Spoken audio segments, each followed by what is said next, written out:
All right, good afternoon, folks.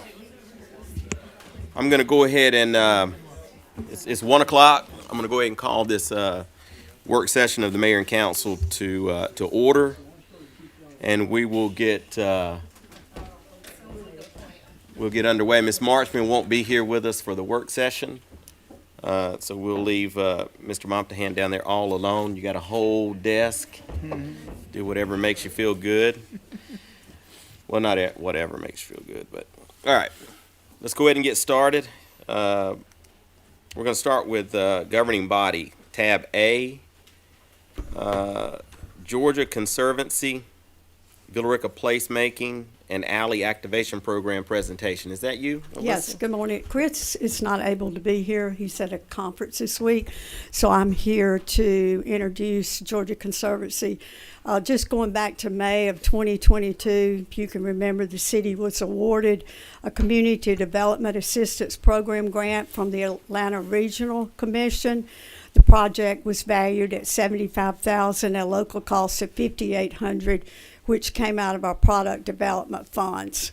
So the city partnered with Georgia Conservancy to do a study identifying opportunities, concepts, and implementation steps.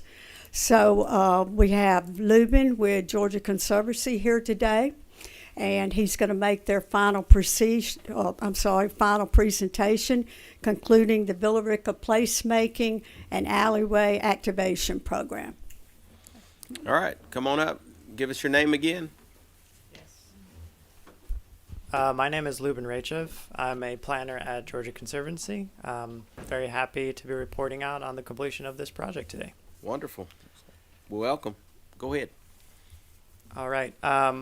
As was mentioned, this project started back when the award was granted last May with an official kickoff date in June. The project is through the Atlanta Regional Commission's Community Development Assistance Program. That's ARC CDAP for short. And we're very grateful for the ARC for allowing us to be technical partners in the CDAP program, and to you and your community for inviting us in to work on this project. Our timeline was as such. Our official kickoff date was in June. We worked in the beginning to conduct stakeholder interviews, prepare initial designs, eventually roll out a visual preference survey. We held a community workshop, refined those designs, offered implementation steps, costing estimates, and funding resources to get started on the projects that we recommended in our report. So this is a placemaking project, and that definition is up to interpretation sometimes, but just to explain it from my sense of things, it's really taking a space and elevating it to a place, giving something a sense of place in order to provide economic and quality of life benefits to your downtown overall. So we had a few sites that we identified downtown. We did an asset inventory and identified opportunities downtown, but we really drilled in on 5 key sites, which are there on your left, and offered some designs and costing for those. Our goal was to offer at least 2 designs for each site that the city and staff and volunteers could pursue. One of these designs at least was going to be at a lower price point and able to be accomplished sooner rather than later, and the second would be a more elevated design that might take a few years and might be at a higher price point if the city chose to pursue that. So we did at least 2 for each site. We rendered them and visualized them to see what this might appear like in the future. And we went from there. So another thing that we did with the goal of really getting you started on a project as soon as possible is also talk to other communities in Georgia that have accomplished similar projects. So an element of our report is a report out on 5 communities that have accomplished alley activations or other types of placemaking projects ranging from a few $1,000s, $3,000 to $5,000 to $1 million.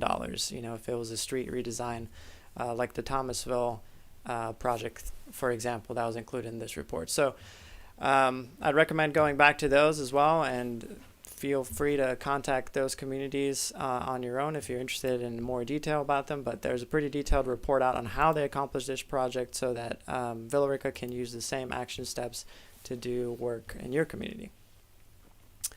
And then finally, or penultimately, we offered a costing estimate on these projects to give you a sense of how much they might take to implement. Some of these are variable if there's some heavy installation involved, like for example, a picnic shelter might cost at a range of prices, but if it's something that was along the cheaper, lower income or lower price point design, then those are potentially more accurate because they're just a matter of assembling items and then arranging them on site, which possibly could be done through volunteer effort. To accomplish these projects, we left you with several funding sources that you could pursue through grants. Obviously, there are other sources of funding that you might tap into, including your own stores and also that volunteer labor, community advocates, community experts, so on and so forth. So again, to conclude, the mission of our project was to give you something that will allow you to start on designing and actually building out these projects as soon as possible. And we think that we've been able to achieve that, and hopefully we can build on these designs in the future. I know that one of our recommendations was for Villa Rica to apply to the Georgia Economic Placemaking Collaborative through GMA. That is a 2-year placemaking curriculum. The city has already been accepted. They will start on that curriculum very soon, I believe only in 2 weeks, and Georgia Conservancy is one of the facilitators for that project. I myself will be involved in the Georgia Economic Placemaking Collaborative, so I look forward to continuing to be involved in the community and seeing how we can get started on further work. Thank you. All right. And you said it was Luden, right? Lubin. Lubin. Yes. All right. Let me make sure. I'm getting old, so I can't hear. I appreciate your presentation. Council, do you have any questions for Lubin? All right. If there are none, then I'll ask.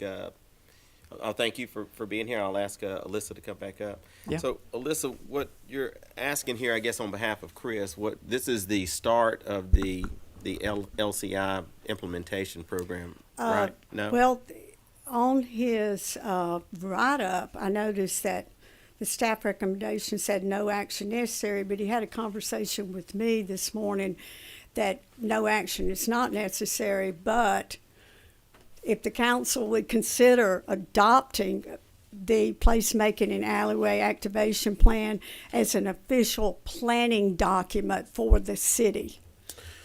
Well, let me go back here, because what it says is the approval of the Villa Rica Placemaking and Alleyway Activation Plan initiates an important first step in the implementation of the city's LCI program. Is that not true? I mean, where's Chris? Chris is not going to be here today. Who's? Because then there is also a motion here that says I move to adopt the Villa Rica Placemaking and Alleyway Activation Plan as an official planning document for the city. That means there is action here, or action is requested. Is that what's happening?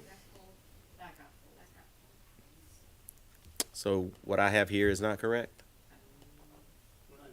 And it also sounds to me like Alyssa's saying maybe this is what Chris intended. It is actually, I had to get him to redo his cover sheet this morning because his motion was asking you all to approve the contract that you actually approved back in May of 2022. So he put this together real quick, and at first he said the action is really not necessary, but when he redid the cover sheet, he did tell me to ask the council if they would consider adopting this plan as an official planning document for the city. That it would be good to have it on record. Which is what the motion says. Yes, And that's okay, correct. so just to clarify, what happened is originally there was a request to approve funding, but that had already taken place at a prior meeting. And So here, this is the I am correct. adopt the Okay. the activation Sorry plan. about it. I'm just presenting everything from him. No, I understand. You're standing in for Chris, Yes. and Teresa's trying to balance the fact Yes. that there was a last-minute change here. I do Okay. want to report and let you know that our Main Street Design Committee is going to work on the pilot program for the placemaking, and that is Prospectors Park. We're taking what plan they have and putting together our plan as well, which will include a dog park at that area. We want to clean up the landscape and put in more tables and chairs, outdoor lighting that lights up at night, and of course the electrical there where we used to have concerts, some of it's rusted, it's going to have to be cleaned up. But that is our project for this year, and we're hoping to have most of that done by the Gold Rush Festival. Okay. So we'll be meeting on that tomorrow, but we're going to take what Lubin has put in here and see what we can do money-wise to clean that up. The park looks pretty bad, and it's abandoned, and it's trashed with trash. Right, I'm I'm not sure where it's coming from, but Carl Peabody, a neighboring business, has complained to me what's going on over there. And we went over there and looked, and the shrubbery's overgrown, and so it's clear that the city hasn't done anything to clean it up. I mean, but that's what our project's going to be I think this year. anything's a strong word, maybe not enough. Yeah. But it's it's an ongoing problem.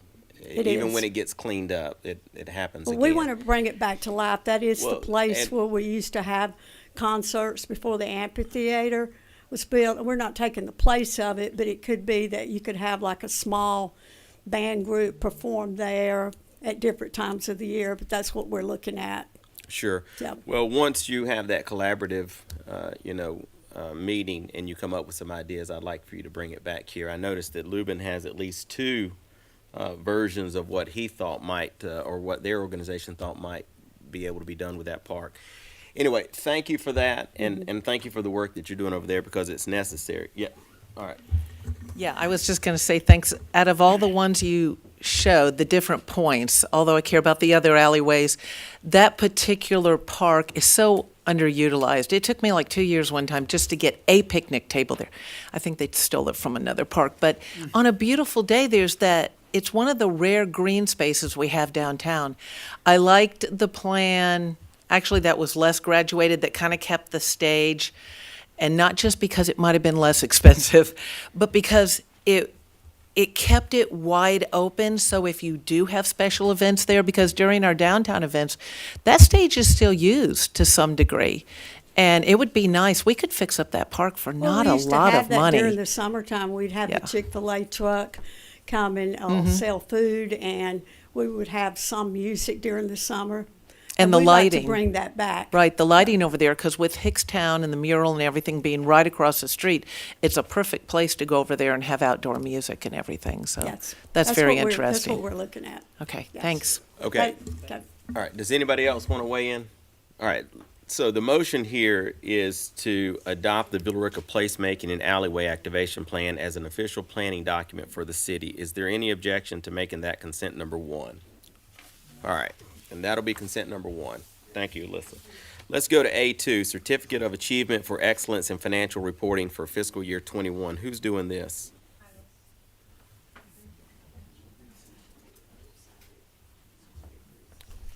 All right, Sarah, go ahead. Good afternoon, Mayor and Council.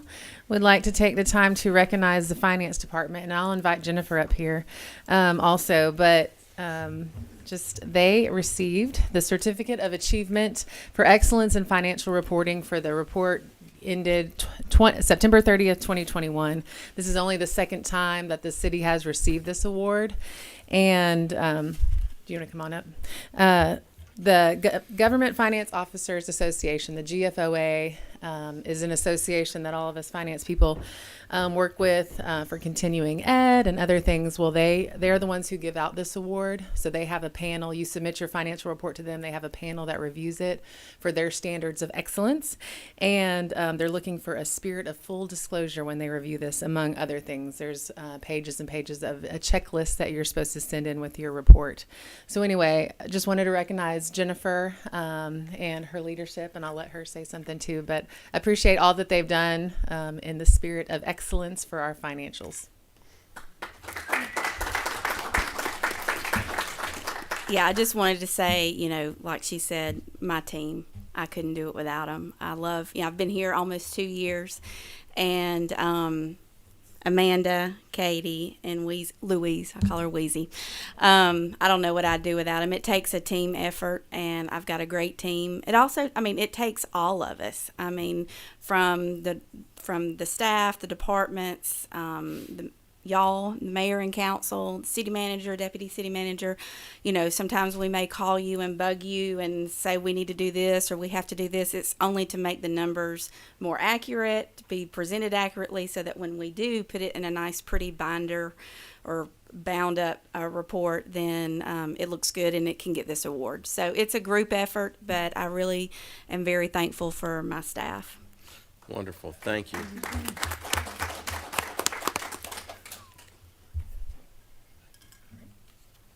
Do you want to do a picture? Sure. I was thinking we could do this in the evening. Why don't we come back and do this in the evening? You're going to be here? Mm-hmm. Yeah, let's do it. Let's do it this evening. Is that okay? Yes, that's fine. Let's do that. Congratulations on that. You have an interesting. What just happened? Well, it requires the staff to come back. The more the merrier. Let's do that. I think though that you have a unique way, and when you say that you've been here for 2 years, I forgot that you've been here for 2 years. It really just seems like to me you're so seamless in how you move through these numbers and come up and present it. It's all, I've appreciated every step of that, and I know you have a ton of support, but you're the face of and you're the one that I meet with on a regular basis, and probably the council sees more often too. Not everybody goes behind the scenes all that often to see the good work that these ladies do, but I congratulate you on that. I didn't know about it, so if I had known about it, I would have just told you we'll do it this evening to begin with. So anyway, congratulations. Thank you. All right. Do you have another item? Yes. The next two I'll just introduce Marty Griffin. Okay. Marty Griffin, she is the executive director for Keep Carroll Beautiful. So these next two items have to do with Keep Carroll Beautiful. All right, come on up, Marty. Hello. Thank you for not having too much dramatic events. I've been here 2 years. That's my third year, and it gets interesting. So I really appreciated the placemaking today. It's kind of calm and yeah. So Keep Carroll Beautiful hosted our electronics recycling Villa Rica side at the Vplex last year, and it was an awesome location for the event. There was a lot of parking space. We had access to restrooms for the volunteers, and I was going to tell you guys how many Villa Rica residents came to the event, but we totally mixed up our survey, so I have no idea what the participation breakdown was, but I know that we collected 19,000 pounds of the recycling in Carrollton, and almost 6,000 here on the Villa Rica side, which is great because it's typically a little bit less than our Villa Rica events. And I have to say that you guys had more TVs than the other side. So out of the 6,000 pounds of electronics, it was 2,000 pounds of TVs. And the sponsorship we received last year, the $1,000 sponsorship, we used $813 of that to cover the recycling fees for TVs on the Villa Rica side alone. So it helps a lot, and it goes almost 100% to this community. And the sponsorships help us offset our operating and admin costs. This year we received a grant for covering all of our recycling fees. So I hope all of the TVs that people still have in their basements will come to our truck and be recycled. But we do not really worry about our recycling costs this year. We do, however, need help with operating. So I really hope that you guys will consider sponsoring the event again. And again, I would like to request that you allow us to use the Vplex for the collection on April 22nd, which will be the Earth Day this year. We got the date early, so we are doing it on the perfect day. And again, I hope that we can reach out to the Villa Rica site to advertise it and just tell everybody to get all of their old electronics and bring them to us. Okay, very good. And yes, we will help with the advertising on that. Say I know you said April 22nd. I want you to say again the date and the times. So it's Saturday, April 22nd, and the event opens at 9 in the morning, and we close the track at 1 p.m. Okay. This is kind of one of the things that we like to talk about with the recycling. A lot of people bring devices like laptops, phones, tablets. The company we use is certified to collect data or data containing devices from companies like Tanner and Southwire, so they keep that data secure. You don't have to worry about. I mean, ideally, you do want to, bring everything to factory defaults and delete your data, but the truck is locked, and until it reaches the destination, it's in, custody of the company. So anything that contains data is secure for the time being. Okay. So you're asking for two things. One, you're asking for the use of the Vplex, and Yes. you're asking for sponsorship of $1,000 from That's the correct. city. And the last event, you used $800 some odd dollars of the sponsorship money just to dispose of televisions from That's the right. city of Villa Rica. Okay, that's good information. All right, council, does anybody have any questions?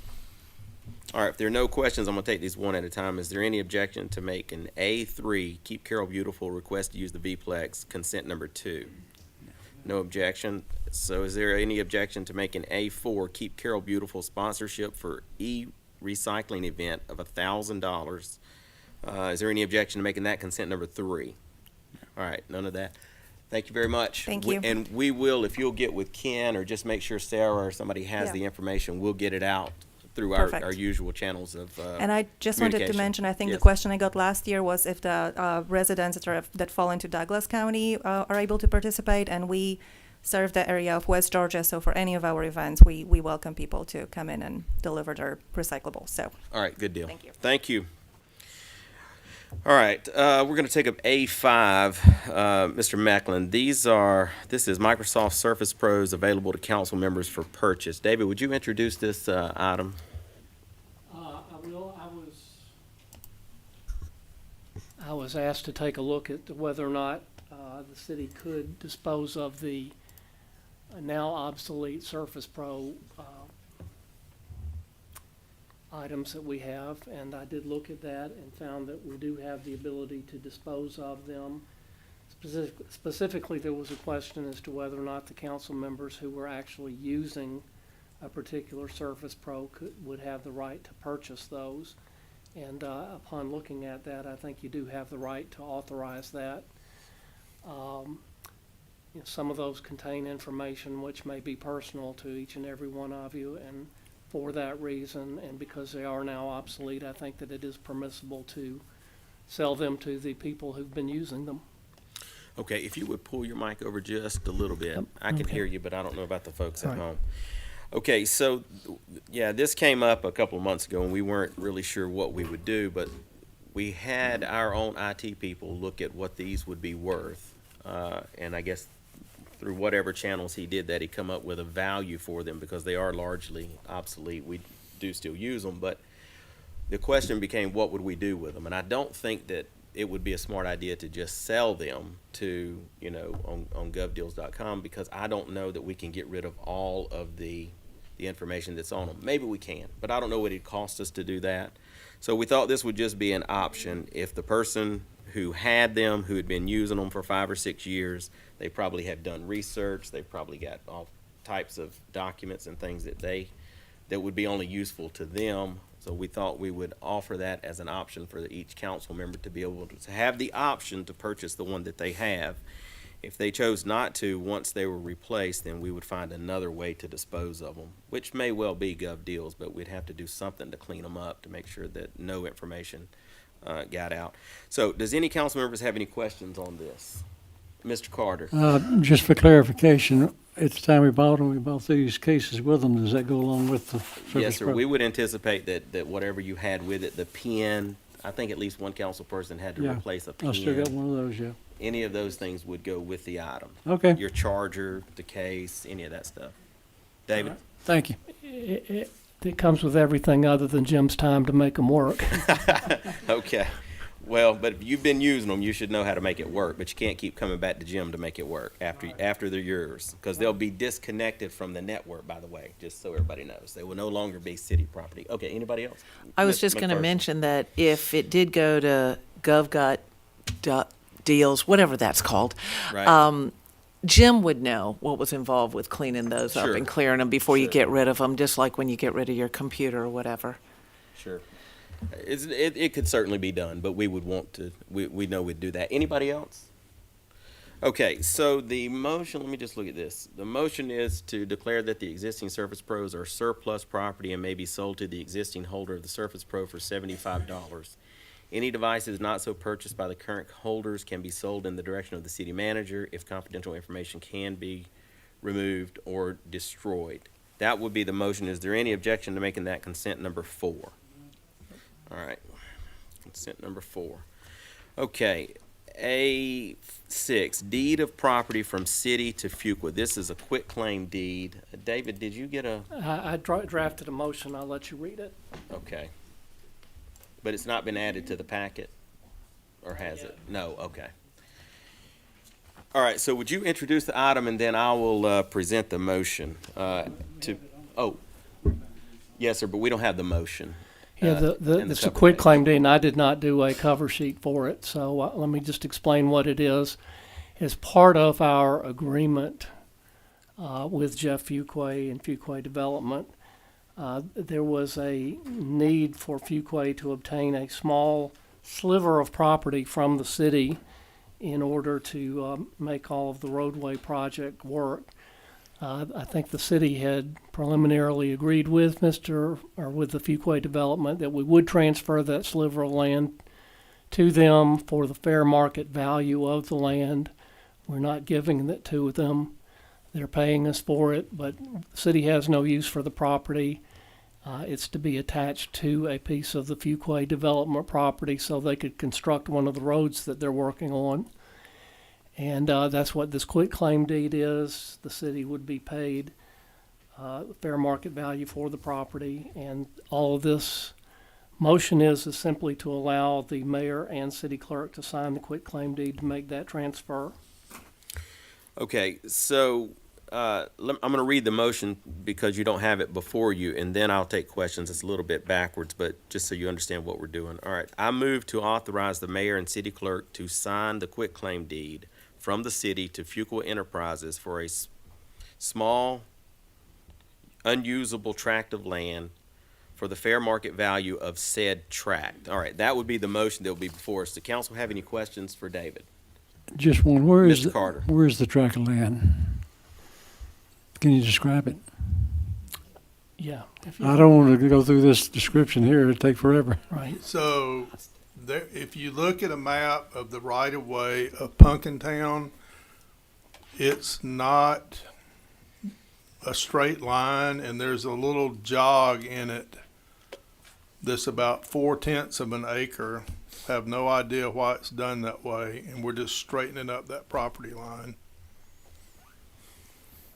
Can you describe it any better? Is it closer to Cleghorn? Is it closer to the, So it's Punkintown, I think, and it may be Mirror Lake Boulevard, because I don't even know where that name change actually takes place, but at the light. So it'd be Mirror Lake Boulevard past the water tank and the Waffle House. Probably, if I can picture it, I think near where the guardrail ends. So there's a guardrail on the west side of Punkintown, and I think about where that ends, the property line is irregular, and we're just straightening it up. all right, is that clear enough for you, Mr. Carter? I mean, it's not clear, but, Okay, is that straightening it up along Pumpkintown Road, Mirror Lake Mirror Lake Boulevard? Boulevard. It's between that and what he now owns, so. Yeah, if we didn't, then we would just have a wider right-of-way there than anywhere else, and there's no good way to use it. So by Okay, and selling he's gonna it to use them, this, they he's can gonna use that include as it. part of the right of way to get into the new development. No, I'm just saying if the right-of-way for the road is 80 feet or 50 feet or whatever, consistently down the whole road, in this one place is wider, but only on one side, but, On the Not tanks, for on the any water purpose. tank side? Okay. right. all right, anybody else? Mayor, All right, Mr. Montan. the motion you read, I believe, said Fuqua Enterprises. I think the deed says Fuqua Development, so Yes. it's just, That should be corrected to Fuqua Development. okay. Yep.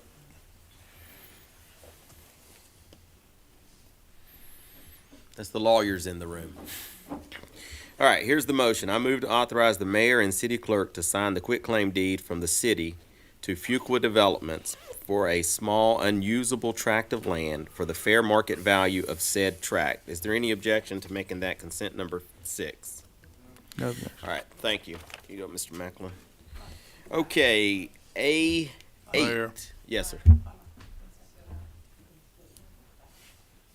Oh, sorry.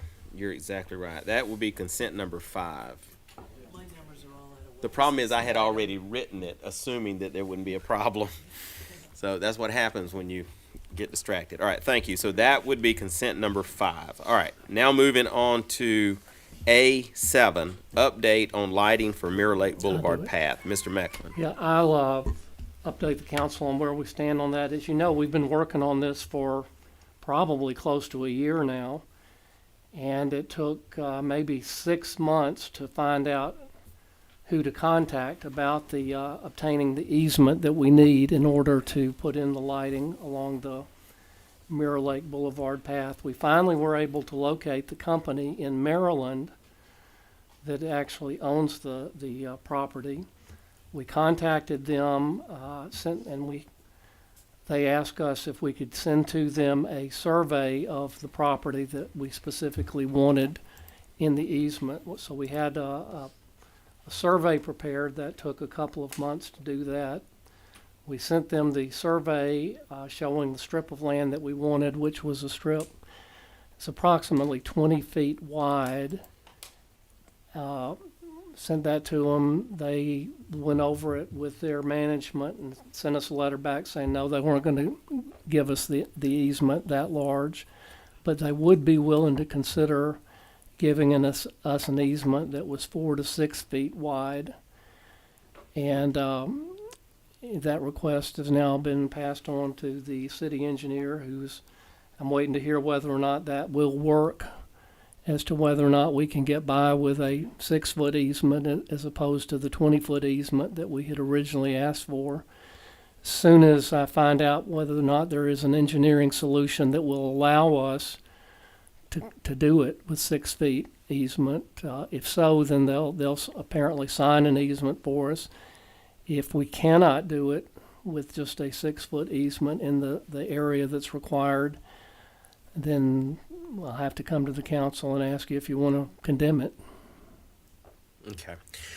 All right, so yeah, this has been, I know a lot of folks are interested in this, but this has been an ongoing, at the staff level. We've been working on this for a long time. I know it can sometimes feel like nothing is happening, Yeah. but on our side, it feels like nothing is happening too. So, Yeah, let me add one other point. A couple of people have raised a question to me as well. We had the area to build the path there, and the land that we need is outside of the existing bike path. I mean, so it's not included within that same path. This is additional land that we need above and beyond what we've already got a path on. right, okay. I mean, I take it for granted that I already know that, but I appreciate you saying that. All right. Anybody have any questions, I guess? All right, Ms. McPherson. Absolutely, because I put it on the agenda for discussion. It's been close to, I think it's been over a year and a half since we allocated the money. So I would say that there were a period of months that this was sitting somewhere that we weren't yet looking for the owner of the property.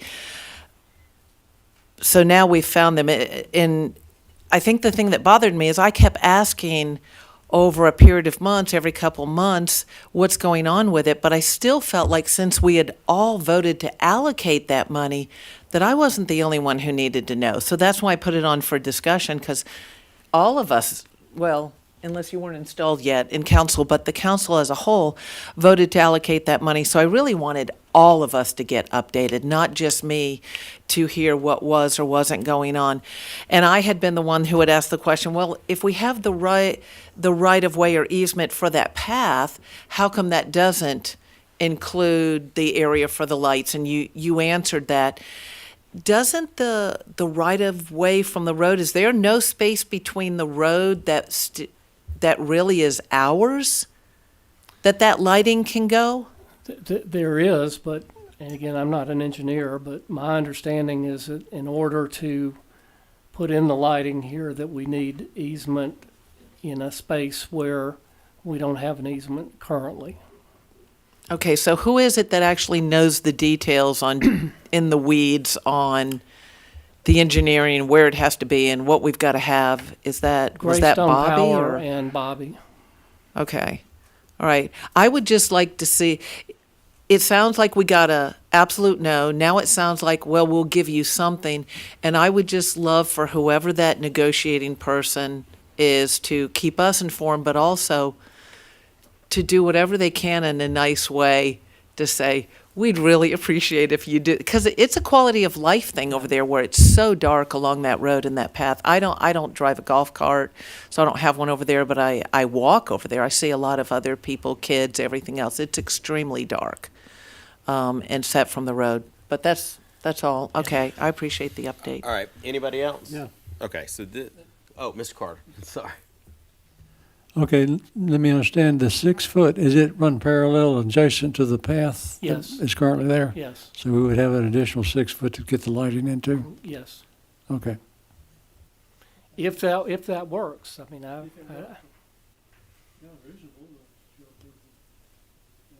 That to me sounds like you ought to be able to get some lighting in a 6 foot area, as long as you got a place to run the power cord, underground. All right. All right, anybody else? All right, Miss McCoy. This won't take up, like, the cart path will have to be, disrupted or taken up to do this. no. Okay. I mean, Alright. that's something that I've pondered, whether or not, if we can't do it any other way, can you run the power lines underneath the existing concrete? But I don't think we want to go there if we can find another solution. Yeah. Okay. Just one more Yeah, question. go ahead. All right, Miss McPherson. One of the mix. Yeah, McCoy, takes a minute. McPherson. Go ahead. When should we expect to know something? I forget to ask that sometime, and then I'm, I can't answer the question for when I'll get an answer from the engineering people as to whether it can be done. If it can be done, then I think we can correspond back to the owners of the property. And I will say this, it was a tangled web to find out who owned this property. It was not an easy find. I mean, you had to search through different layers to get to who actually owned it. But I have found a real live human being now who is communicating well with it and seems to be trying to help us out. So I suspect if we can do it and we get an answer from the engineering folks that we can work with that smaller amount of land, that can be communicated back to the owners and they'd respond to us promptly. So is that, from my standpoint, I can probably get it done within a month. Whether or not we get an engineering decision, I can't answer that. is that Georgia Power, their engineering decision? I mean, is that who? Greystone and Bobby are working together. on it. Greystone, they have that area. Gosh, it's amazing, and I'm not discounting finding the property owner was an issue. I find it amazing that they are hard to find, being that would seem to be very valuable property, and even more valuable with Fuquay coming in. There it is, prime commercial area. You'd think they'd want to know who owns it or be looking at developing it or whatever. But anyway, thank you. All right, Mr. Carter. One other question. Do we have an easement where the cart path is now? Do we actually have an easement for the cart path? I think we have an easement based off of the approved Mirror Lake development plat. We don't have a dedicated written easement. We just have an easement that said we can put a cart path in somewhere there. Right. Because when the original development plan of Mirror Lake was prepared, I think it was shown that there was a path there. The developers who built Mirror Lake. All right. Is it anything else? Okay. All right, so I appreciate the update. Let's move on to A8, Edge Road striping. Mr. Carter requested this item for discussion onto the work session agenda. So, Mr. Carter, I'll recognize you for this. Well, I have been going to the administration trying to get Edge Road striped for about a year or so now. The problem is on Edge Road, all the striping is completely gone. And if you've ever driven Edge Road at nighttime when it's rainy, you don't know which side of the road you're on. It's hard to tell. So we did last year have a head-on collision in one of the curves because people didn't see the curve, went straight and met some cars coming the other way. So if it's going to get paved anytime during this year, if we plan to put that on top of the list, we got to create the list, as I understand from Tom, as to what order we're going to pave these roads in. And I have a copy of the roads to be paved. If it's going to be paved this year, I'd say we put the striping off till it gets paved. But if it's not going to get paved this year, I would request the council to consider striping Edge Road while we're waiting on the paving. It is a safety hazard. All right, let me speak on it just for a minute because I've spoken both with Mr. Carter and with Tom on this. So every year we get LMIG funding, and from that, once we know how much money we've got, we make a priority list for which roads would get paved. And I don't know, and I'll let you speak in a second, but my understanding is we don't know internally yet what that priority list will look like because, for one thing, we don't have the LMIG number yet. I got the letter maybe a month ago, but it just proposed the number of miles that we have here in the city, and then that's when they use the number of miles we have and then decide how much funding we're going to get for each of those, and we don't have that number yet. So what I said to Mr. Carter, because there are other roads that need to be restriped. I mean, for example, I know Stockmar Road needs some restriping back in front of the museum. But I didn't want to be in a situation where because we don't do our own striping in-house. That has to be bid out.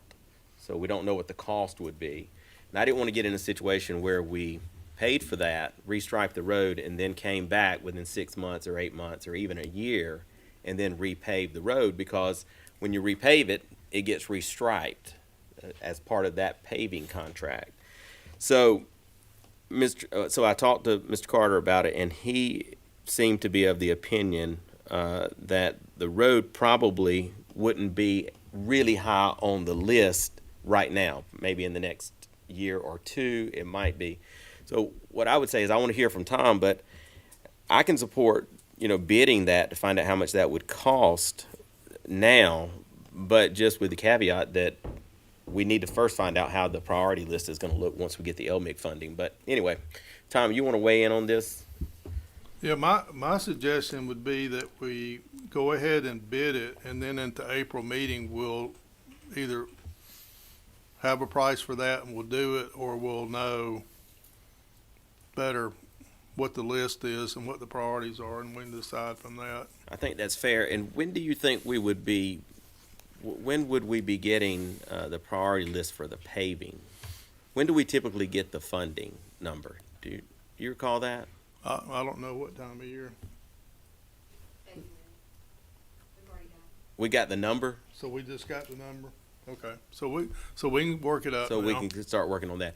All right, so that seems like a good idea. Let's bid the repaving. I mean the restriping Just of the Edge striping. Road, just the bid, and then come back next month and hopefully we'll have a priority list for the repaving, and then a decision can be made by council. Is that fair, Mr. Carter? Because I don't think we could do anything today other than that. I agree. That Okay. sounds reasonable. All right, so let's do that. Let's bid that and see what it's going to cost to stripe that. Quick question. Yes, ma'am. Ms. When McPherson. we get that block grant money, is that the only money we ever use for paving, or do we use other SPLOST money? That's what I'm saying. So we're not actually, that number helps us, but it's not the total number that we're going to use for paving jobs. Right. Okay, all right. Right, but it is a big part of how we prioritize the projects. But there is some SPLOST money that gets used. But that's the LMIG is the big funding source. Okay, looks like the next item is A9. Ms. McPherson requested some discussion about, I guess, adding another concert that I really just heard a little bit about yesterday. Oh, where have you been? I'm just kidding. So let me recognize Ms. McPherson for this for a second. Okay, I know you'd rather talking about planning and zoning and that sort of thing, but let's talk about something fun. So the city does a number of concerts, the summer concert series, there's the jazz festival. Well, a number of years ago, former Mayor Jeff Reese and I, found out about it first. The Alabama Blues Brothers, who we had had other years here in Villa Rica, were doing like a final tour, or coming back and going to do a multi-city tour. He got wind of it. Well, we already had all our concerts set, right? It was all set up. And we said, well, what if we did some private fundraising for it? And that way we don't have to worry about whether it's budgeted and paid for by the city and everything. So we did that. Now, it was a learning lesson because it didn't pay for all of it with the concert, but we were able to pay for the band and I think most of the lights and sound and that sort of thing. So, all right, so I'm in West Palm Beach, Florida in January with some family, not on vacation. But I did go to the fair down there, saw a very unique, talented young artist that does Elvis tribute stuff. And we haven't really had something like that on our stage. Do we have the bio? Do you have the bio there? So hold on, I wanted to get you to present this first, so because I'm confused about what Okay. it is that we're asking for Okay. today.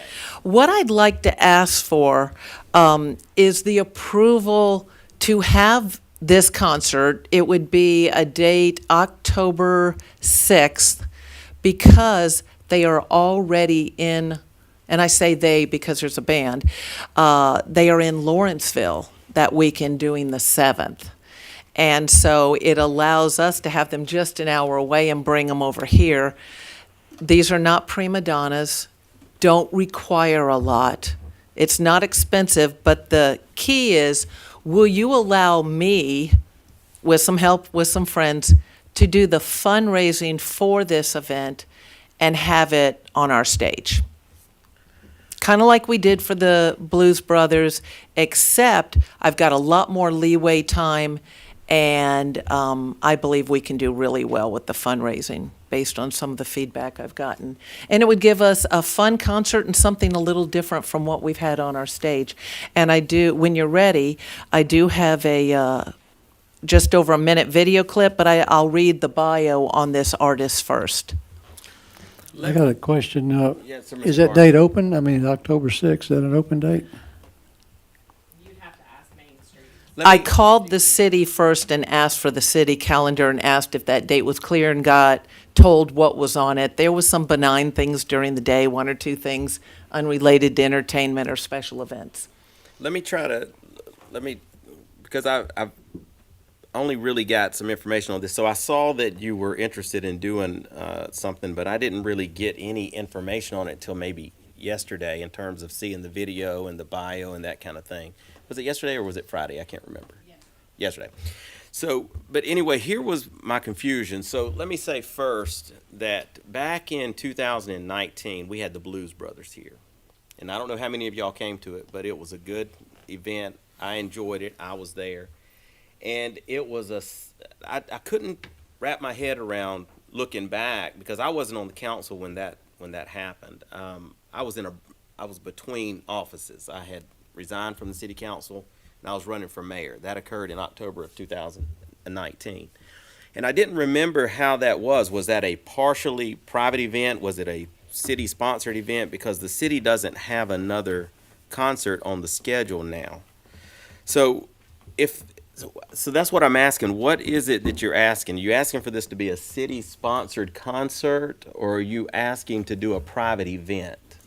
No, I wouldn't call it a private event, although I would like to have a little more say over how it plays out, being that I'm going to do the fundraising. It would work very much like the other one, except that I believe we're going to have a lot more money to cover it. Whereas we went out, did fundraising.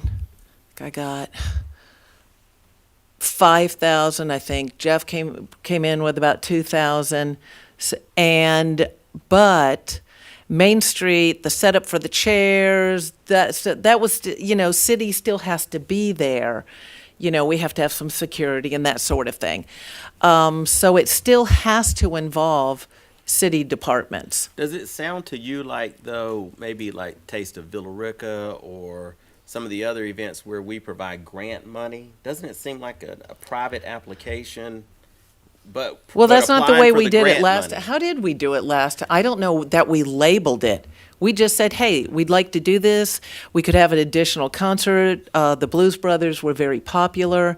And so we raised some of the money to defray the cost because we were asking the city, in a sense, to do a concert that wasn't on the schedule. And this is the same thing. In a sense, we're asking the city to help, Almost partner, it sounds Yeah. like, almost partner with it. but not have to front that taxpayer money. Now, there'll still be some. There'll still be, you won't have me probably raising enough to hire the police department and that sort of thing. But wouldn't you apply for grants for that? I mean, I'm trying to see this in a way that would No, make because it's sense. private money. I mean, it's private money that we're getting from people donating. There's no grant. What about We're no. getting Pet jam? sponsorships. Say it again. Don't we do something like that with a pet jam that comes in? They do like a concert or something. They have. Have they done that recently? I don't So remember think if what they did it happens last there, year. don't they come in and make application to use the facility, and then you show your budget and say, I would like to apply for this amount of money. I'm going to raise or otherwise have already a certain amount of money, but I need the rest of this money as a grant because you're right. We have to have police officers there. Staff has to set up tables. Somebody's going to clean up after and before and after. It seems like to me that's how we should be doing that. Does that make sense to you? I don't know. It seems to me like it's getting a lot more complicated than it was the last time we did it. Well, that's So, what I want you to tell me you know. because I was not here. You weren't no. even on council back then. And It was I that don't long remember. ago? I love the event. I came to the Yeah, event. okay. But I don't know how the city did it, and I'm trying to make sure we don't cross into a place we've never been. Like showing a video, we've never showed even city-sponsored videos that I can remember. What are we talking about? What do you? Well, I'm talking about for the presentation here today. So far, this is not a city event. Can we turn that into a city event? Can we Well, I have- think that I'm Can't trying we to have figure out events there, what they're wanting to I do. would say our last one was a city event, but because it wasn't, I guess, in the list of approved events that Main Street was doing, we said, listen, we'd like to add an event, but that's asking quite a bit. But we will do fundraising to assist in putting on this event. So I would call it a partnership, but. So have we requested to do that with anybody, with Janet or? Well, that's why it's on the discussion for today. Well, and that's why I'm just asking, is that what you want to do, is to try to see if we can add another event, but it be partially privately funded? Is Yeah, that- and it's not part of that normal schedule, so we're not necessarily using the guy that's locked in for a certain price to do lights and sound. That's different. All that stuff is set up as a package. This is outside that package. But it what has we a would need- nice bonus to it because private people are going to pay for most of it, and it's going to give us another downtown fun event. Yes, ma'am. Who are the private people paying for this? The sponsors. Who are the sponsors? Well, I don't have the sponsor. I had to get it approved before I go. I mean, I've got some names and I've got some people that are interested, but I haven't asked anybody for money for something that I don't know is going to happen. So if I'm understanding this correctly, a council person is going to go ask people around town for money to put on a concert that's not on the agenda. The Main Street goes and gets sponsorship for. But Main concerts Street's that not go- a council member. Okay. Why couldn't we just Would it be set the up same a mechanism for adding an event? I don't see why we can't add, if we have an open slot. why But we I think my thing is though, anybody, if the facility is not being used that day, anyone can call up and say, I would like to book the mill for X day, as long as it's not being used. So I guess that's kind of my thing. It's like if we want to have a concert promoter could say, I want to bring Prince or somebody here, and then book the mill for that, and then That would be a miracle. that would be, is Prince still alive? Not Michael Gotta Jackson. work it out with. Yeah, I mean, you could bring the Eagles or whomever, Leonard Skinner, I don't know, Alan Jackson. But anybody can call up and just bring them down here and just book it. So I don't, and that sounds more like what you're proposing than a city event per se. I just knew it was going to involve city staff because, like, you don't want me figuring out the logistics of where the tables go and various things like that. But if I were to put on a pet adoption, propose a pet adoption event at the mill, and we got sponsors for it. No, I got sponsors for it, but I'm on city council, but I got sponsorship for the pet adoption event. I don't really see that as a conflict. But Lions Club puts on the Taste of Rica, and we supply the city supplies the chairs. I think it's just part of the agreement between the third party and the city. So when you make the application, then you can request chairs and request staff, and you part of the application process. And maybe that will work the best. The reason I approached it this way is I was copying what we had done prior. It was the only template I had to work from is, we've done this before, this is how we did it. So I approached it that way, and Right. that's why. I was trying to duplicate something that had that's already happened. We've already done this before. That's fair. I just don't know how we did that I don't- before. I don't- Here's what I remember would doing it. I But don't there's remember enough the people on details. staff that will know how it was done. I mean, that have been here, I I'm gonna- assume, can right? let me see if I can suggest this and see if this is workable. Is that you would work up a budget, which is what we would ask anybody to do, and then make an application for the use of the meal that day. Once you have all that together, then if you wanted to bring it back here and see if once you knew how much money you were asking the council for, or, then bring it back here and then ask if they wanted to do a joint sort of, I don't know how they did it in 19. I mean, and I'm shooting in the dark here, but I want to make sure that we do it in a way that's always fair. Because we talk all the time about this grant money, and who gets it, and have they followed all the rules and stuff, and you just redid the, how that thing works. I think we have to go through that process, and then if we get to that, and if the council votes to be a co-sponsor or something like that, ever how we would describe it, then we would maybe consider whether we would advertise for them right here in this room, live streaming the public record. Does that sound fair? I didn't catch what you said at the end. What did you say at the end about Then, live stream? once the city agreed that it would co-sponsor or be a part of the event, then we would agree to play videos or advertisement or whatever for this person. So let me get this straight. During my presentation here, as I'm put this on the discussion item, and I wanted to read the bio, are you saying there's a problem with playing the 1 minute and 20-second video that's part of my presentation? I'm saying that we've never played a video of another guy's performance in this room as part of the public record and streamed it live on the internet with his concert dates and his behavior, the way he dances. And I would rather the council know what they're going to look at before they put it out in the public record, and then be willing to agree to co-sponsor the thing. Yes. Okay. Okay. The videos they're from public concerts. It's not a striptease or anything. I'm sorry. I'm blown away that this is an issue. But you agree we've never played He's in anybody's Elvis. video, right? No other video is ever played on these screens of somebody's concert, ever. I have Never. no idea. If I they have no have, I idea. haven't done it. I don't think it's appropriate it's certainly if the city's not sponsoring the event or co-sponsoring the event. And for Mr. Carter. for future use, I think we need to create a process by which we can add events.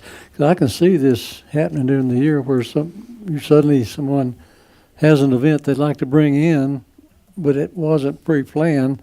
We need a process by which we can add events along the way through the year. But I think But- we but I have that think we do already. have If that. it's a third party and it's not a city event, I mean, folks, anybody could do it. I mean, could call Main Street office or whomever the event folks persons are and put on my own concert this weekend if I wanted to, and paid the appropriate application fees and provided all that, I think. So we have that process already. So we I have a think- written process to cover this already. I think for a third party that's not affiliated with the city, I think so. The difference here is that I'm not ruling out that the city would entertain being a co-sponsor with it in the way it sort of did, I guess, in 19. I'm just saying that there'd need to be an application made. We'd have to understand what it was going to cost, what was involved, and then some idea about the performance before the city signed on with it. But if you just simply wanted to do your own thing, you just make application and you go through that process. And I say apply for that grant money. I don't think that grant money has all been used. And then raise whatever money, you want to raise in addition to that. Now, I have no idea where the grant money is at this point, and I don't see Sarah, do you? someone here that would If know you right know, offhand. I mean, if you don't know, but is that grant money? I don't think we've used it yet this year, but Jennifer's double checking. But who all has applied? Usually the Lions Club would apply, Thomas Dorsey Festival, those are some of the annual ones that are, My memory is that the deadline has not passed for people to apply. That comes Okay. up sometime in May, maybe. Okay. Exactly. We just updated the form to make it a little bit easier for the applicants to follow this year. And I think the deadline may be end of April, possibly. So we haven't distributed any of the $20,000 grant for this year. okay, So well, the usual process would be, though, because I actually don't think this is probably a bad idea. I mean, I just think that the city needs to be a partner with it before we take it much further at this level. But I think there needs to be an application, and whatever the rules are, you have to provide a budget, right? And then you apply for how much grant money you'd like to have, and hopefully you do raise a lot of it privately, because I think you raised the most last time, if I remember correctly. So it's two separate processes applying. There's a, application for having an event at the mill, a rental application, I guess. And then you would have to specify how many hours you're renting the mill. Are you serving alcohol? Will you need barricades? Are you having police?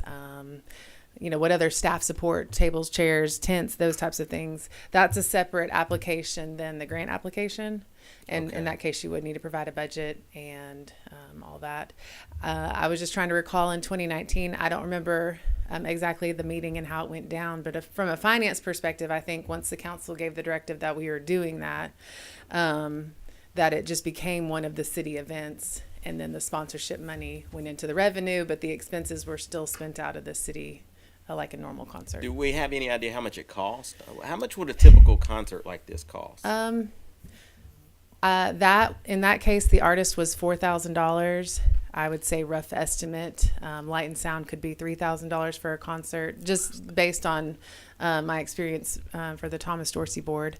And then for staffing and police, that's probably another $1,000. And then if you had any tables and chairs, any advertising, I mean, the costs can add up. So, you're looking it at can, and you have But to be careful, because I looked at the advertising cost and some things, and I thought, there was advertising that was done for a concert that averaged out at $100 per attendee. There was a max 400 and there was 4,000. I got, we ain't doing that. And there are ways to get the word out, especially now with social media. There's a lot of advertising that's free, aside from things that you can do that are cost effective. But what items can the grant money be used for? Pretty much anything? Yeah, I think you just say what it is, what your total budget is, and what you're needing help Do you get to cover. do you get a percentage of your total budget, or how does that work? So I think that has been a question about the application in the past, and that's why we updated it this year to be more clear on the actual application. What is your total budget, and what percentage are you requesting? So this year the applications will look a little more different because that'll be more clear. But I know in the past we have. It did say those who are requesting 100% funding through the grant will get less. Right, but they wouldn't be doing that anyway. Right. So when will the grant application open, and when will it be ready? I think it's already open because I know Elisa already had one of the entities that has received it in the past was already asking to apply. Okay. So I think now is the time. So it's two parts. One, make application for the event. Correct. Okay. And then secondly, if you wanted to have some city grant money funding that's already part of this grant money that's set aside, that's a separate application. Then you got all the budget and all that stuff that you deal with there. That's what I think here. And then, but I think in your case, then after you go through that process, then if you want to have the city maybe be a co-sponsor, or I don't know what terminology we would use, bring it back then. That's what I think. The thing that's a win-win for the city is any time any business downtown does something on their own and it costs zero tax dollars because they put it on and they bring people downtown. You know what I'm saying? So if Hickstown has an event, has music and this and that, and people come down and spend money, that's a win-win for us. We spent no tax dollars and a business is bringing people downtown. Okay, so when the city does it, a lot of times it's expensive. It's expensive to put on some of the events we do, especially with multiple bands and the staff with the lights and sound people and all that. So what I had hoped is that partnering with the city, we could do an additional event on the concerts, but it would cost a lot less money to the city and taxpayers because there would be private funds infused, but at the same time, you could use things such as the reserve seating. I'm sorry this has taken so long. I never knew it was going to get this complicated because we did it before. That you could use reserve seating to help defray the cost of the concert. And I don't want to get into the beer and wine sales because I don't care anything about that, but there's things that happen at the other events that would help defray the cost, including vendor fees. There's vendor fees, because remember I've done open records request on figuring out how much these things cost and the revenue that comes in, the sponsorship that comes in. So that was kind of, my goal was a partnership. Okay. With a lot less money being spent by the city, but still getting people into downtown. I would probably, and you probably know more about this because you've done more requests for records on it, but I would think that the city already does largely what you're talking about in terms of defraying the cost. We have a lot of sponsors, and you're probably going to go to the same people or, and ask for that same sponsorship money. We also sometimes sell tickets and for tables to help offset some of those costs. So the same stuff you're doing, I think, it sounds like, the city is going to do, and you're probably going to go to probably the same people to get the money, or at least some of the same people. It'll be more expansive. It'll be more expansive. I will say on record, Jay Collins, I probably will come visit you. Anyway, that's what I think, and then once you do that, maybe come back and then with the numbers and a budget and what you're asking for in terms of money, and see if the council then would like to be a co-sponsor with that. Sort of like we do the rodeo with Clint. Does that sound? The budget from my end won't be real complicated because I already know the cost of the band. I've already put some feelers out on light and sound. And that's pretty much the stuff from my side. I don't know anything about the tables and chairs and staff putting things out and That'll all be that. part of the application process, right? Mm-hmm. Yeah. You have to tell them what you want included, and then they'll tell you what it costs for that. So ultimately, who's in charge? Who has the authority to say, like I said, we did this back in 2019, so I was figuring, we've done this before, let's duplicate what we've done before. Who has the authority to say how this thing goes down? Other than us, that's why I brought it this I wouldn't way. say authority. It's exactly like the councilman said. There's an application for this. You go down there's not really anything about authority.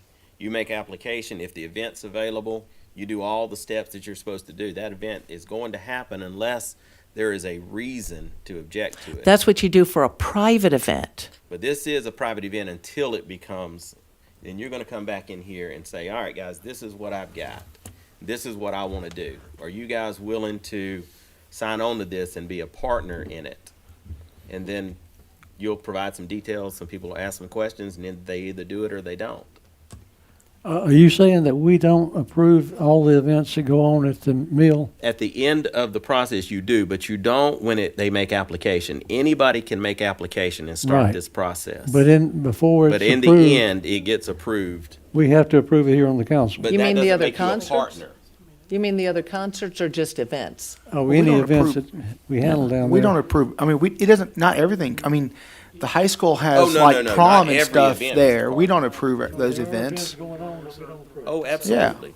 This never Pet was supposed Jam. to take this time, Absolutely. kind of time. The only time we ever gonna be a see it long is meeting. when they want funding, like for example, the Pet Jam, or they Right. need If you don't alcohol want the city's or something like that.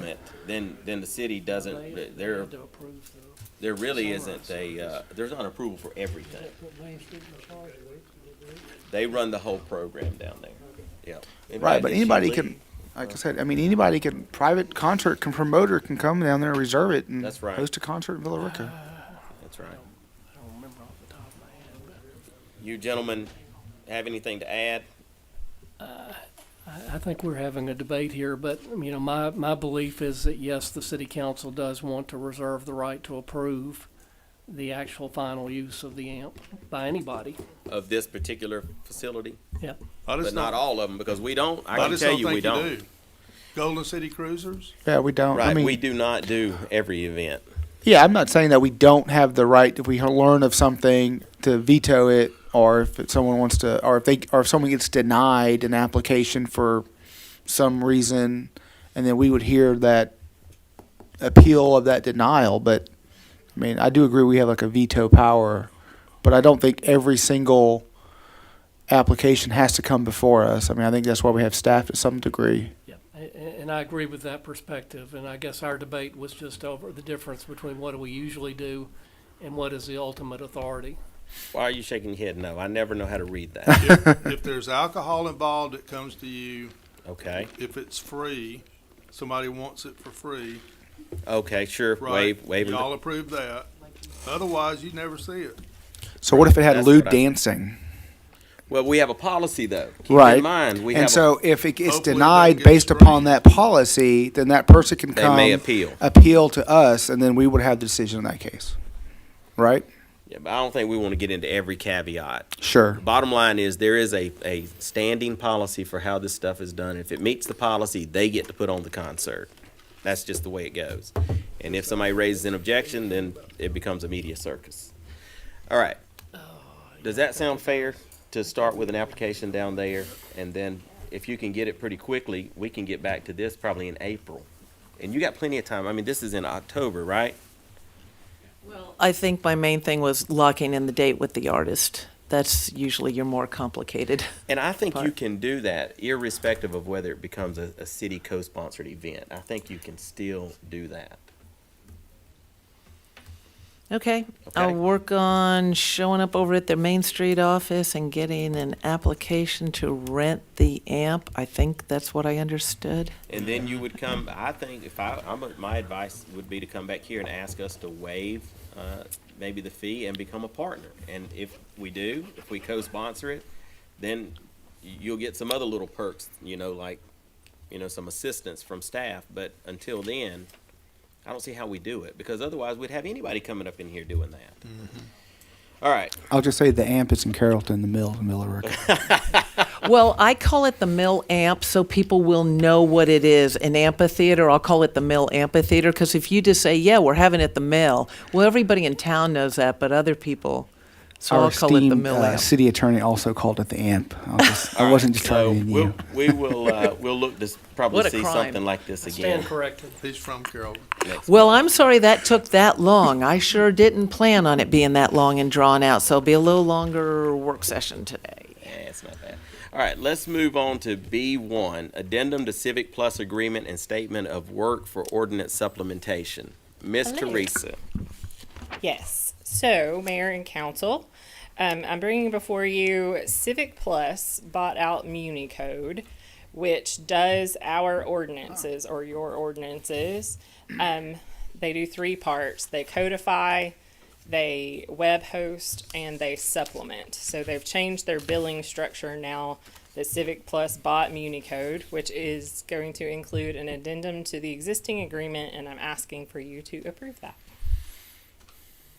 Seems like we went through this just a few years ago.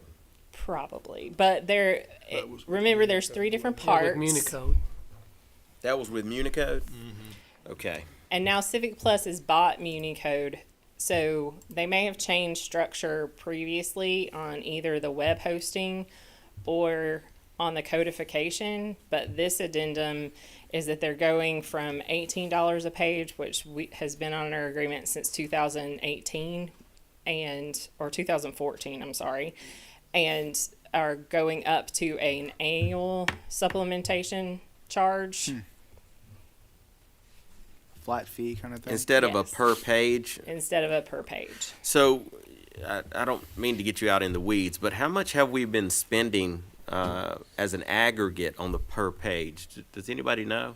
I believe last year was $3,000.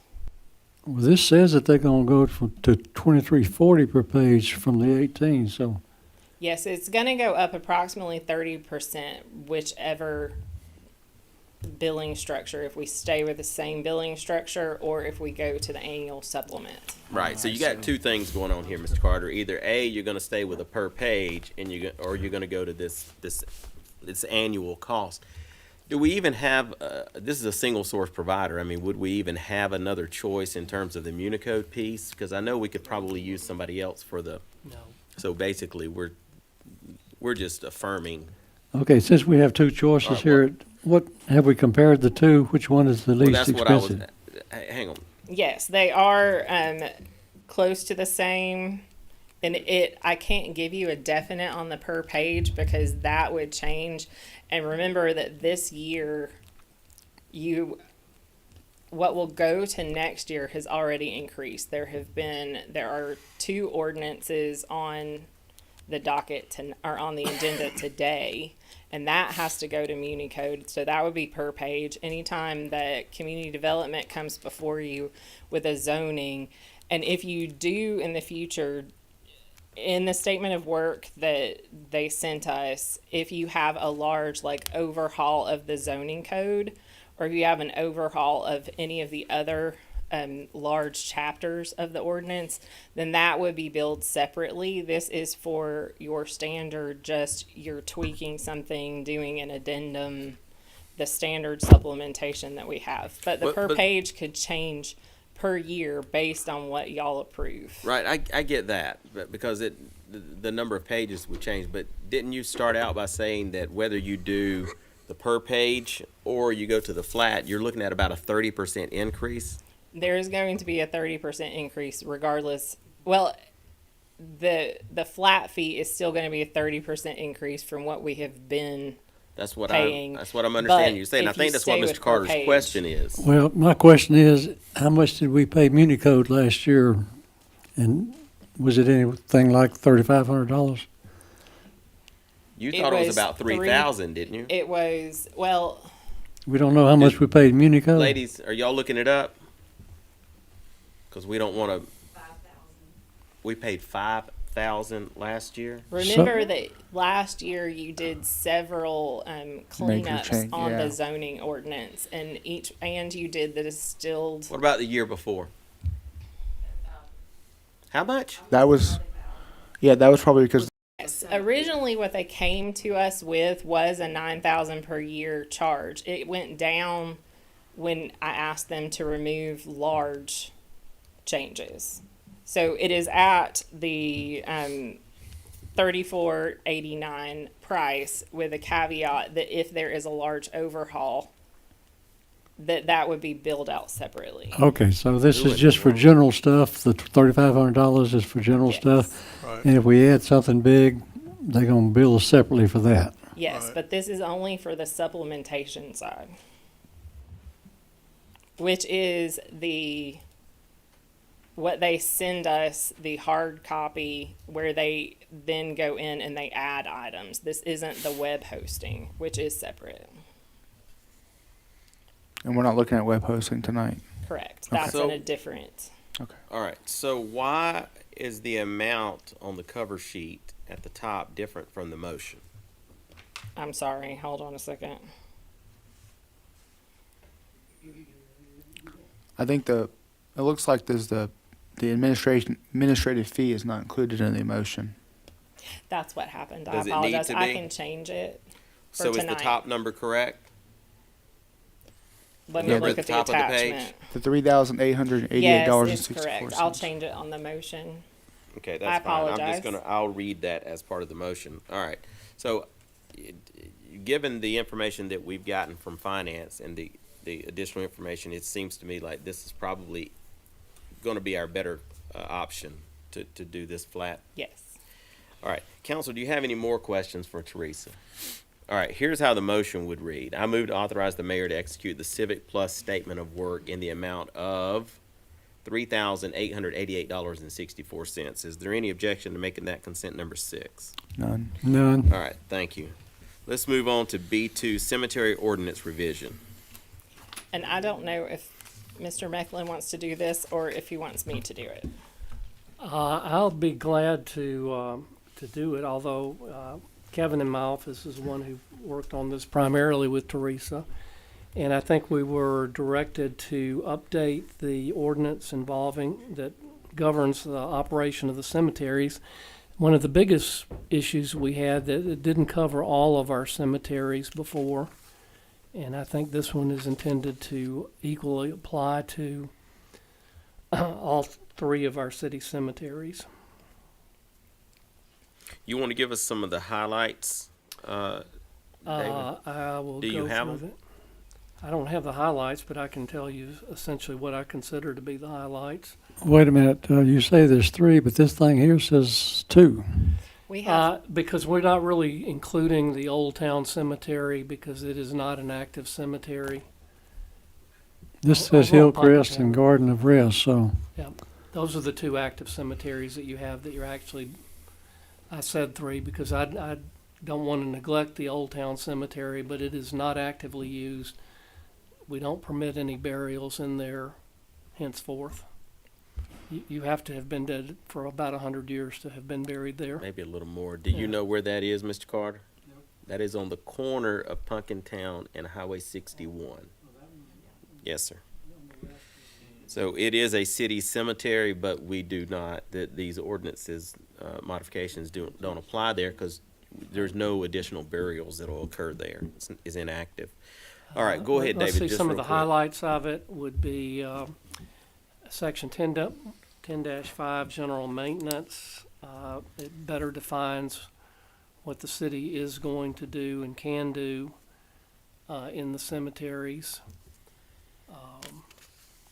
It states that the general care provided by the city does not mean the maintenance or replacement of any tombs, walls, borders, structures, mausoleums. It does, again, specifically state that we have the right to remove any memorial wall, border, or structure that is encroaching onto an adjacent grave space. It does provide that prior to building, grave plot owner has to notify the cemetery coordinator, which has traditionally been the city clerk, 12 hours before a planned burial.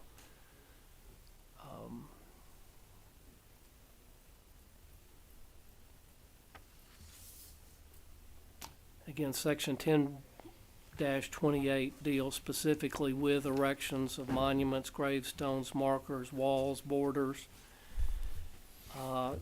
Requires that all repair of damage to that is the responsibility of the owner, but does give the city the right to fix it if we believe that we need to.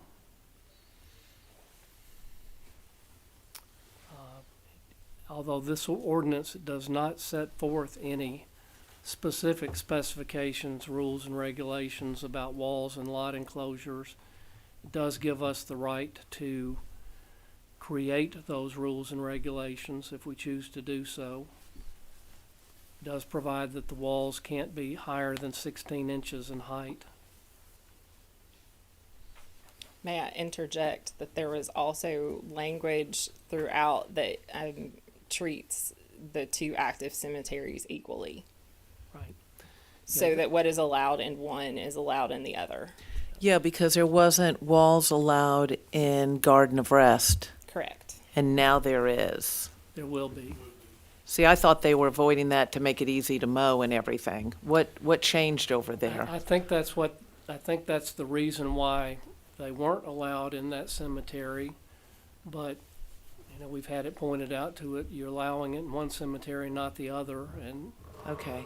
we don't have any good justification as to why they should be treated differently.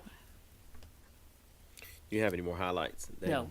All right, council, I'm sure you've had an opportunity to review this. Is there any questions? Does anybody want to put this off? Or are we good with moving on? I don't put it off, but I did have a couple. Questions? Okay. Ms. McPherson.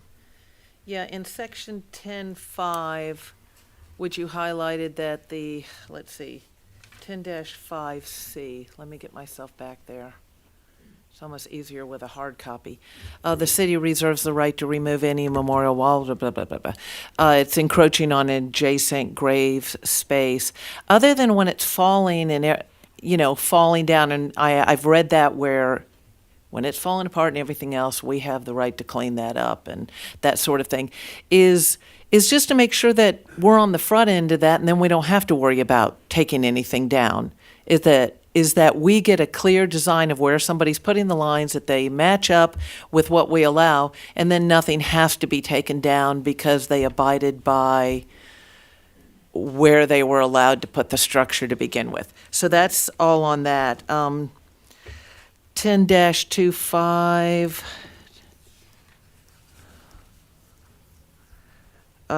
D.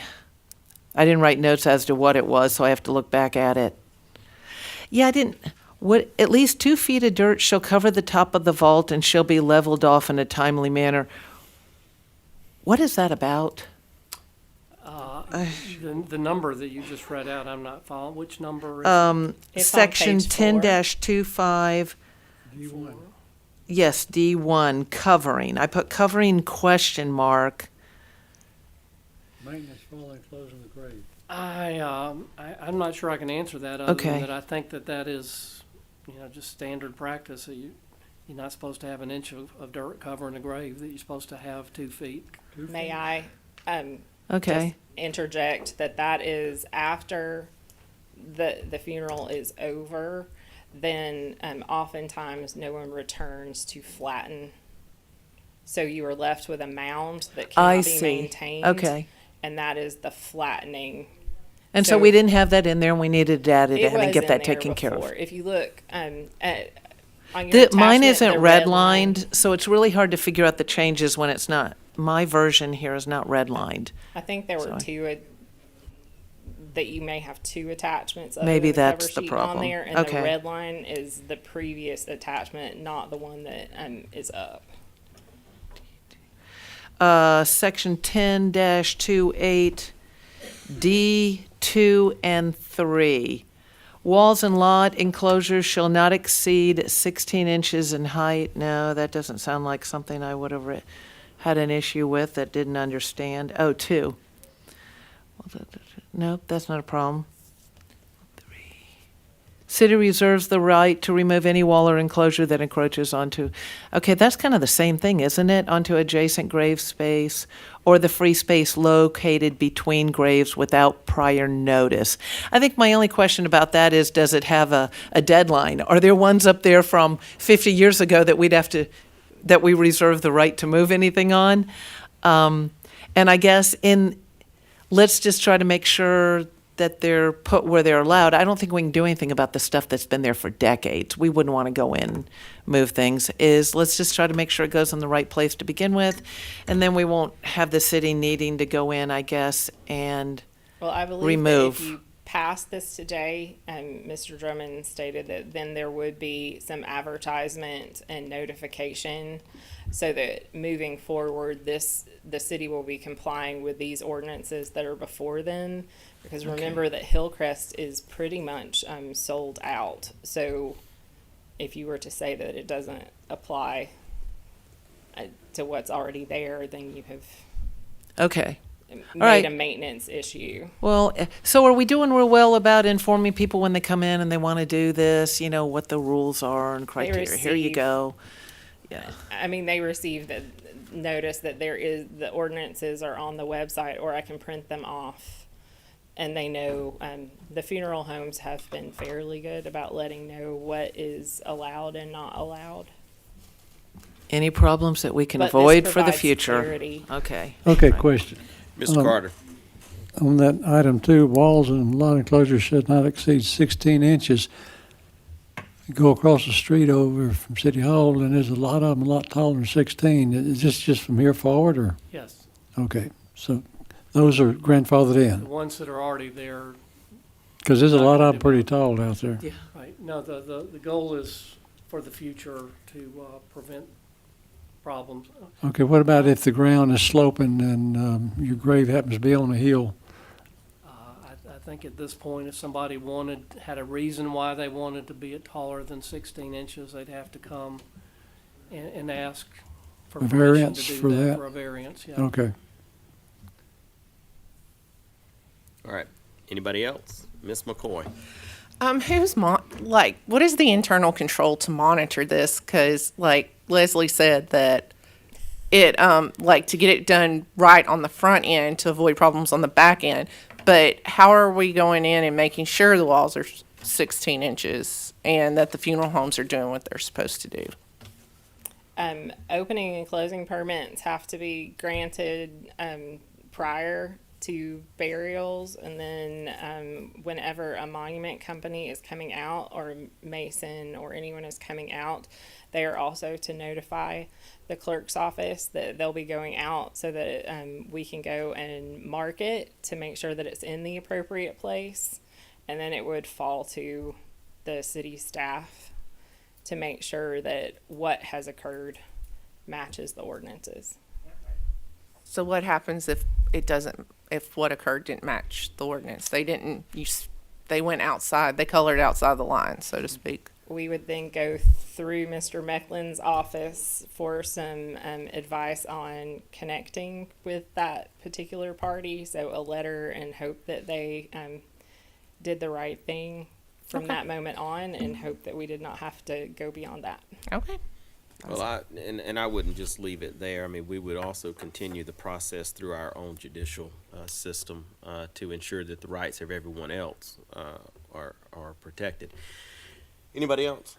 All right, so from the time that we've been working on this, which is, this thing has been being in some form of process for several months, and at each time I have a meeting that this comes up, I am plagued in my own mind with why we would even continue to allow these walls to be built at all.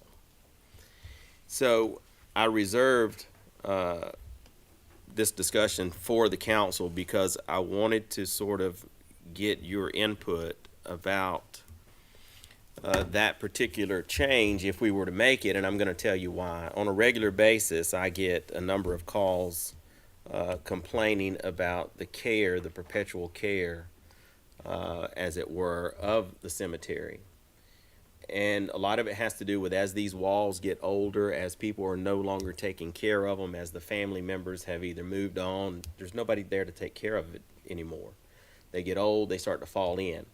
The city's general rule has been for years that if you enclose your lots, your grave sites, you were responsible for maintaining it inside that enclosure. But over time, over decades and 100 years, those folks are no longer around. Nobody who had anything to do with those sites are here anymore, and they're just getting overgrown. So the city has had to step in and continue to even maintain that. It is my just belief that we could avoid a lot of problems in the future and make things a lot easier on the staff that is city staff that is doing this work out there by not allowing, just simply not allowing any more construction of these walls. And I wondered if the council would have any discussion about that and have any, maybe agreement that maybe it is time to just say what's there is there, but no more going forward. So does anybody want to weigh in on that? Yeah, I think the All right, Ms. argument, McPherson. I think the argument on the counter side of that is what you said about the fact that Hillcrest is pretty much just about all sold out at this point. I don't know what's left. Well, I know a couple that haven't built on theirs yet. There's already walls all over the place, so if you prohibit 20 more places from putting walls, it's not going to help a lot. But I get the point about people aren't maintaining the interior. And then on the other one, they weren't allowed, now they're going to be allowed. That's a really small cemetery, though, isn't it? Of course, I'm not on the side of maintenance. It's a lot easier, I'm sure, to just mow over everything, but they're not going to, based on what's there right now. Yeah. Hillcrest, I don't see that it's going to make much difference. There is a good amount, though, that is sold that has not been, they're not in use yet in certain areas of the cemetery where we could. I mean, if it was as simple as there's only 8 or 10 more and then, that would be the only issue. But you're going to have another issue over at Garden of Rest because there's only one enclosure over there right now. Those sites appear to me to be way too close to be constructing these enclosures. But this is not something I'm going to die over today. Well, that's probably not the right word to use here, but it's not something I'm going to fall on my sword about. That if I were going to take it that seriously, I'd have done it before we got here. The point is, I wanted to see what you all thought about it. I can live with it either way, but it just seems to me we spend a lot of money. Our staff is over there on a regular basis taking care of these, and we will be forever. There is no other way to get these taken care of at this point. The city took this, this thing was given to the city, I don't know, 75 years ago or so, and since then it's been our job to pay for it, to continue to maintain it. And it just seems like anything we could do to mitigate that for the taxpayer would be the right thing to do. But does anybody else want to weigh in on that? Does anybody else have an opinion? Because if you don't, we're going to go with what we have here. Mr. Carter. Well, we don't want to take the walls down. But some of the walls are coming down anyway. In the old section of the cemetery, I don't know how often you've been out there, but I'm sure we've all been at some point because they cut down about 75 trees a year and a half ago. And it opened it up a good bit. But in that old section, those monuments are falling over. The walls are collapsing, and we're the ones that are going to be cleaning that up. You, the taxpayers here in the city of Villa Rica. And the more you add to it, the more it's going to be a problem in 30 years. And the more we have to maintain it today. Is there any feeling here about modifying this to prohibit future construction of enclosures? And if there's not, I'm going to move on with this. All right. So, Ms. McCoy. I just have a point.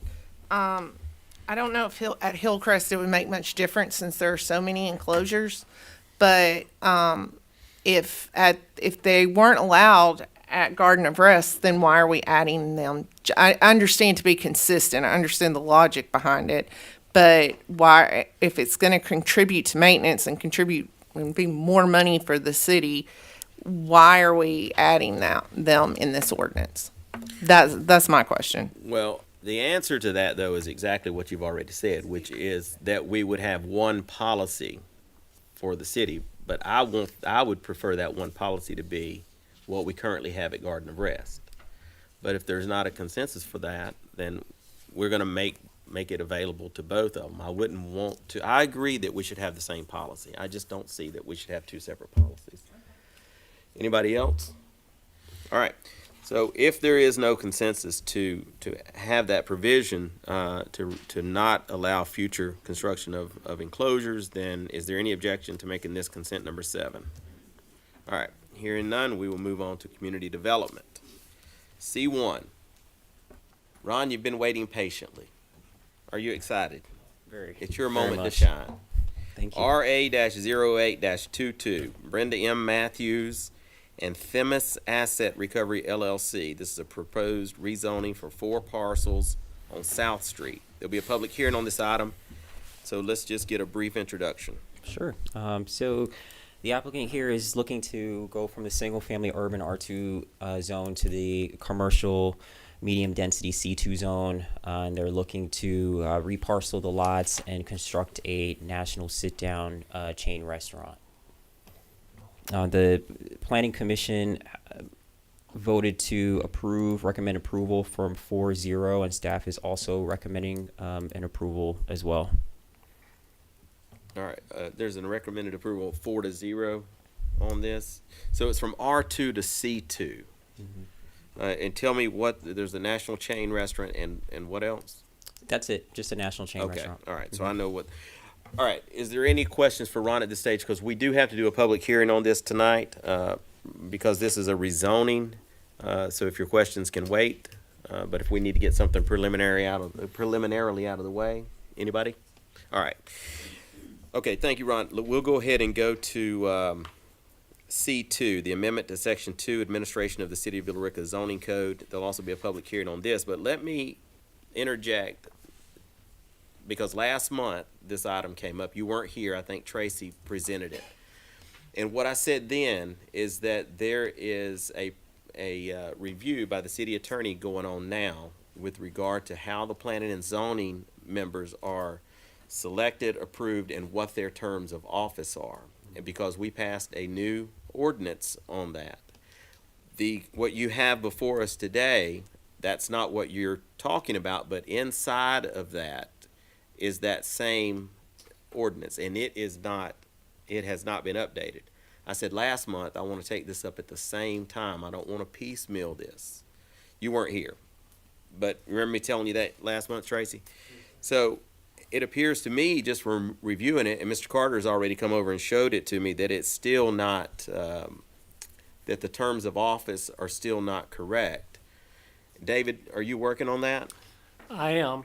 So I don't want to take this up tonight unless there is some reason that you need it today in piecemeal. I want to take it at the same time. I want that corrected, and then we do it at the same time. Can you do that? I mean, do you need this today? No, we can wait on this item until the next meeting. I would like or to whenever it's table done. this because I want the city attorney to fix the terms in this ordinance consistent with the previous ordinance that the council passed a couple of months ago. Can we do that? Yep, we can do that. All right. So let's take this up next month. Sounds good. All right. Thank you. C3, agreement approving Three Rivers Regional Commission to conduct comprehensive planning activities on behalf of the city of Villa Rica. Go ahead, Ron. Thank you, Mayor. So this item before us is a agreement that's actually attached to here for comprehensive planning activities to be conducted by Three Rivers. So if we recall, in 2018, we had an update to our comprehensive plan. We have to do these comprehensive plan updates every 5 years. And now here we are in 2023, and we need to kickstart this.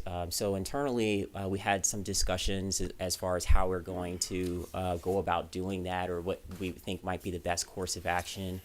And with looking into Three Rivers and reaching out to them, they were able to provide services to us at no cost, being that we are a part of their region and their compact, and it's a part of the mandate from the state for them to provide such services to all municipalities. So we got with them, saw what they could offer us, and we talked about what some of our needs are. So we feel very confident that they would be able to provide us with this type of an update and do the proper community input sessions and the like in order to get us to adopt this. Well, it's not unusual for Three Rivers to participate in this anyway, is it? I mean, I believe they participated last time. It's not, but we also a lot of communities, I'll say, they also go out for private planning services. They actually pay to do larger updates. There's many different elements of a comp plan update, but we want to provide, being that we just did a really good one, but we also passed a new zoning ordinance, sign ordinances, and many other planning plans. We have to somehow include those. So we want to go forward with our state minimums for the elements that we need, like our land use element and a couple others, and instead of expanding that to incorporate multiple portions that we don't already currently have already, because that would end up requiring us to go out for private services for that. Right, I understand that, because the scope will be much more significant this time because of all the changes we've done, particularly with the comprehensive rezoning. All right, council, does anyone have any questions for Ron? I have a question for All right, Tom. Ms. McPherson. Who did we use last time?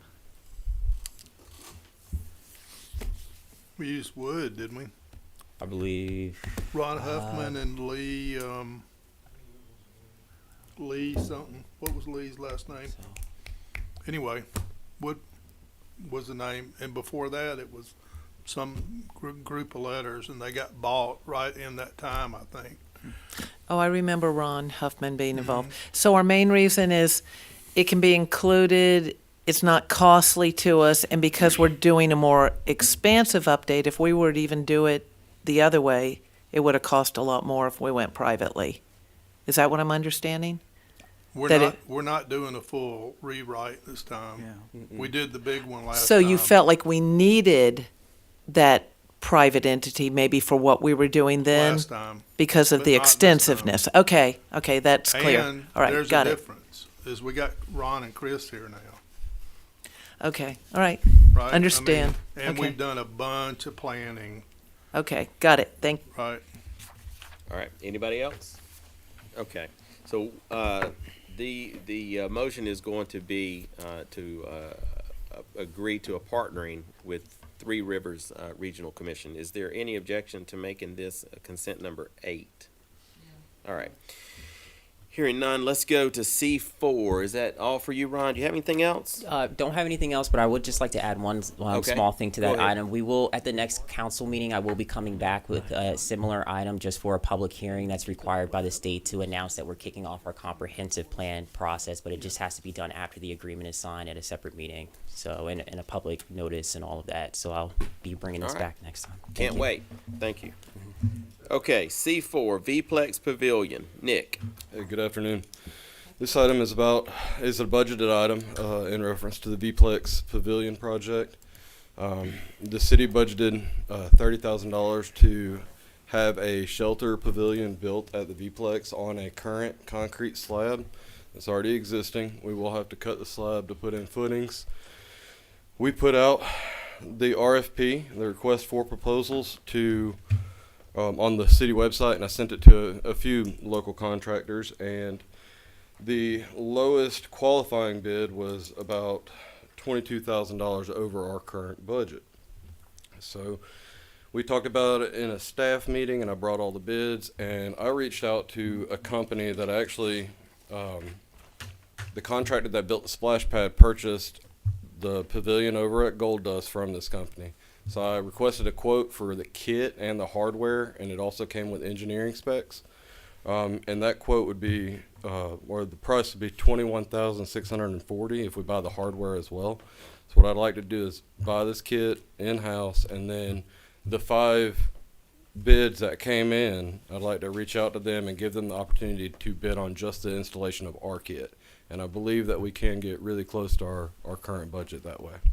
Okay, that sounds. Okay, he says it's very hold on. budgeted. That sounds very proactive of you. Tell us exactly what where you would put this. I know everybody's familiar with the Civic Center and the Vplex. The playground down below the football fields has a 60-foot by 20-foot concrete pad. Mhm. We would put that right there on the existing pad, and that's what we would have to cut out. Some sections of that concrete for the pier footings and the rebar, but it would be minimally invasive. That's good. All right, Mr. Carter. The cover sheet says this is not a budget item, says no. That is a mistake on my part. I'm sorry. It is actually budgeted by the council. It was approved by the council. The budgeted amount was $30,000.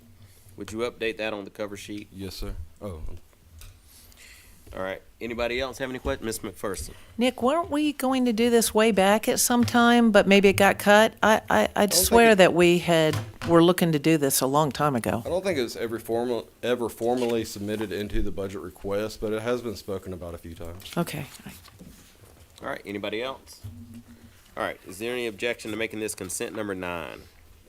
All right. hearing none, let's go to C5, AED machines for city buildings. This one is for the sake of transparency. We would like to purchase additional AEDs to go into facilities that aren't currently equipped with them.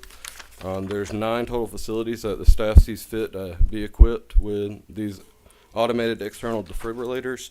I haven't gotten official quotes yet. I wanted to request a do not exceed number to start reaching out to different companies. And I have the roundabout price that we were paying for the existing ones that we have, such as the one in the courthouse and recreation facilities. Are these tested? I mean, you got one on the wall back there behind you. Are these tested on a regular basis? They are. They're Okay. tested by staff. And so how many do we currently have in use? Ooh, I'd have to look at my spreadsheet. I didn't. Okay, but you're proposing 11? 9. 9 additional? Yes, sir. And then 2 extra batteries, just to have. The only failure I've ever experienced with any of the AEDs we have at any facility is a battery. The cover Going sheet down. says 11 AEDs.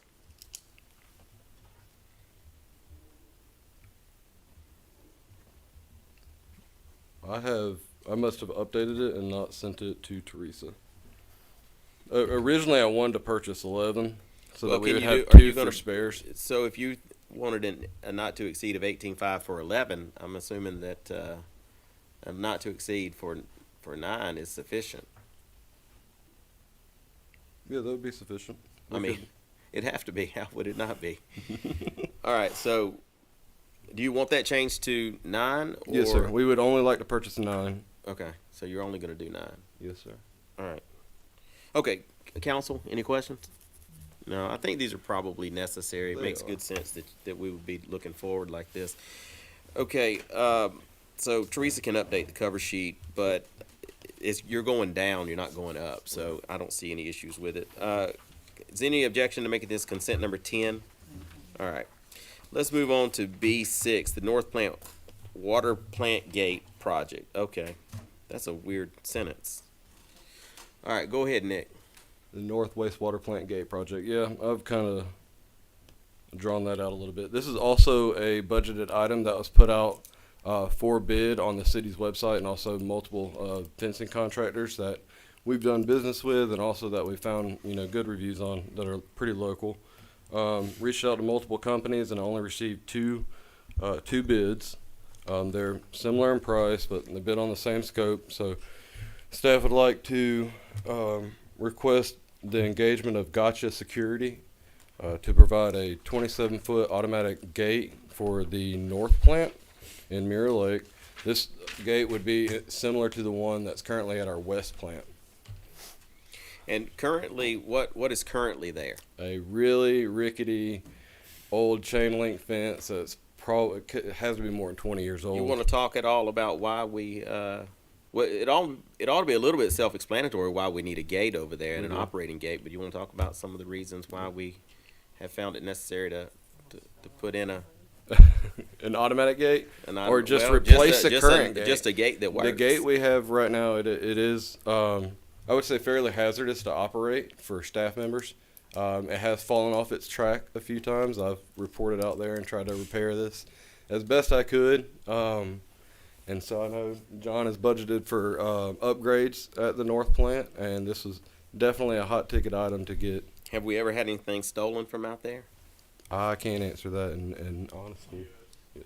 We did. We had some four-wheelers stolen from out there. Okay. We also have some video footage of some people trespassing on that property, don't we? Yes, sir. I've heard.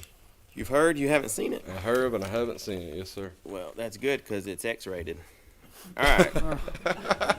Let's see if we have any. Let's see if we have any questions for anybody from here. All right. So this is a necessary item, is I guess my point. Is there any objection to making this consent number 11? All right. Thank you, Nick. Good. Thank you. I appreciate it, guys. Yes, sir. All right. C7, Community Development Software Package. Who's doing this? Well, Adam didn't even start moving until you said his name. He didn't know he was doing it, did he? I was hopeful. All right, Community Development Software Package. Go ahead, Adam. Yep. So what we're requesting today is a community development software package that would bring the whole department onto one software. Currently, we use 2 different softwares, and then like with Ron, with planning zoning, it's a lot of spreadsheets and paper. This would allow everything to be digital. There'd be more transparency with staff and the public. So the GIS maps would show, current projects, limited details, but it would give them, you would know that there's a LDP or a building permit at that property. Would also allow an app for report of concern, which once you report a concern would allow you to follow the progression of the concern. So you would get notifications once the code enforcement goes out and makes a case or rules that it's not an issue, but you would get notified by that. This would also allow us to go completely digital with our plan review process, which would also help now that we're using Bobby as a third party, because we will be able to allow third party access, limited access, but access to the system. All right, and what is the cost here? It's a yearly subscription. I've demoed 5 different softwares. Everything now is cloud-based and subscription-based. The cost of this for 10 modules for our department would be $36,364 a year, with an initial $3,000 setup fee. So the first year's 39,000. Yeah, there's the migration fee was originally 20,000. Once I compiled all the data, I got it down to 6, and then they said if we agree before the end of the month, they'd take 50% off of that. So we got it down to 3. Question. So let me ask you this: how many different companies did you look at? Did you demo this software? Did you do multiple demos with us? Because this is quite an investment. Very, very much so. And we don't want to get into it Right. and it be insufficient for what we're doing. I've demoed 5 here. I've demoed other at the jurisdiction I was at before. Price wise, it's kind of middle of the road, but it offers more if we decided to use more. They have public works modules. They have city clerk modules. The only module they don't offer is finance, which I know finance has their Cassell that they use currently.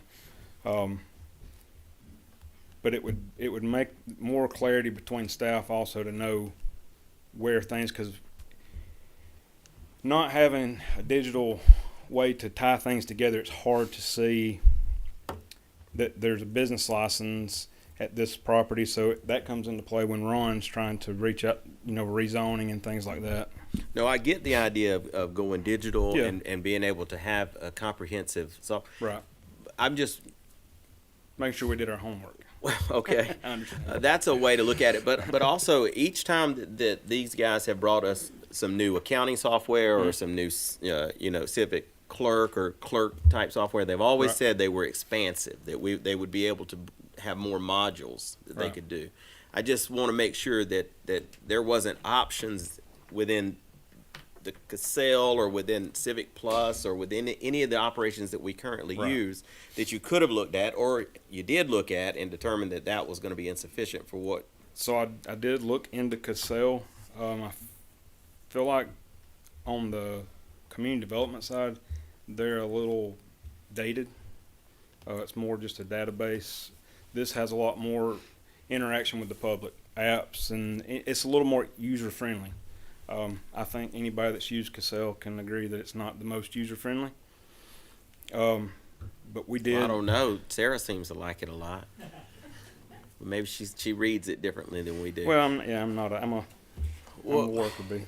Let me ask you this. So some of in the past, we've talked about software that would keep up with, let's say, for example, bonds. When we have does this do that? We can make a module. Pretty much, if it's an application or a process inside the application, it can be tracked. So with, say, a bond, maintenance bond, they're 18 months.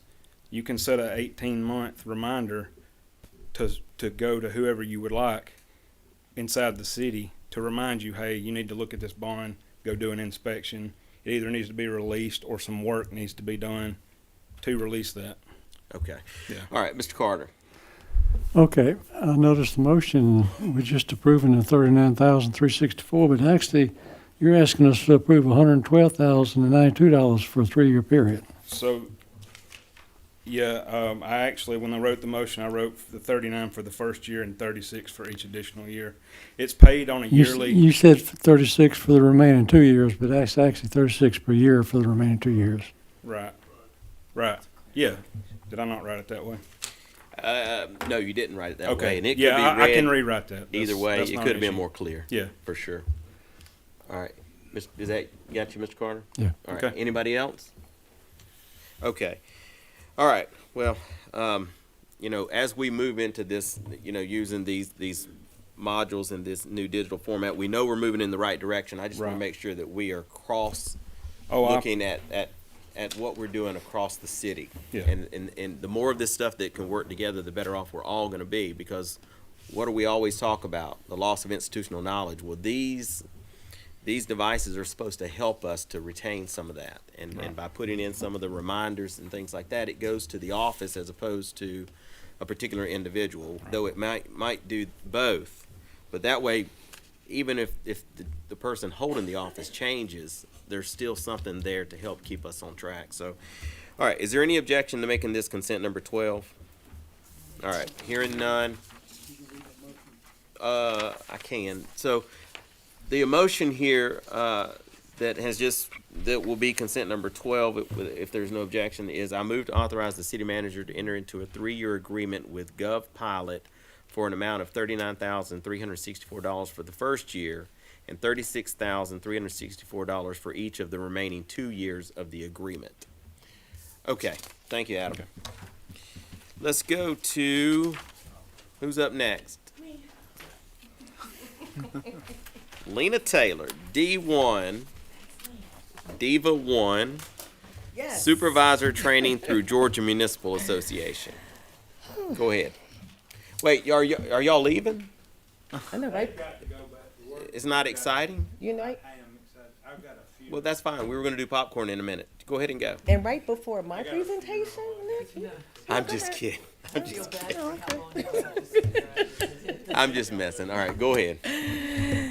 Hello, Council, Mayor. It's good to see you again. Wonderful. It is. is. Good to be seen, as some folks say. So I'm here to present for review and approval the first agenda item, which is a contract with GMA for supervisory training. That was approved in the fiscal year 23 budget, and it will carry over into the fiscal year 24 as the classes are over a 9-month period, and that's just to ensure that we don't interrupt any city services as we're looking to have our directors, managers, and supervisors in the training. To highlight a few of the course topics is leading change, accountability in the workplace, team building, and motivating employees. That's just a few of them that's listed here on the council cover sheet. And they will assist our supervisory leadership with their communication skills, how to empower and engage staff, which can create a strong and united workforce and also retain that workforce. So thus, I am presenting this for your review and hopefully for approval. All right, council, does anyone have any questions for Lena on this item? Ms. McPherson. Yeah, obviously it's good to take leadership skills, and there's things with working with difficult situations if you're a supervisor, all that sort of thing. So I get it. I read over all the topics to be covered, and someone else may not want to say it, but I'm going to say it. There was a red flag for me. It's number 16, quality customer service, diversity, equity, inclusion. And my issue with that particular topic is that, and I know GMA is doing this because they're doing it in city stuff and everything else, is that the diversity, equity, inclusion often has an emphasis on putting people into groups and then treating them differently based on which group they fit in, whether it be race or gender or this and that. And I'm just into treating people. I just think it's good to treat people individually, just based on who they are, and not putting them into groups. And that's what happens in diversity, equity, inclusion. And equity is also more about, it's not equality. Equality is we give everybody the same resources and an opportunity, and they rise to where they rise. And equity is more about trying to get all the outcomes the same, just like a student in a classroom, because I use this in education too. And we want to get everybody the same. No, everybody's not going to be the same. We give them the opportunity, and depending on their gifts and talents, they will rise to different places. But that's it. I looked over it. That one just was a red flag for me based on how I've seen it used and taught. But anyway, that's it. Just a little concern of mine. All right, anybody else?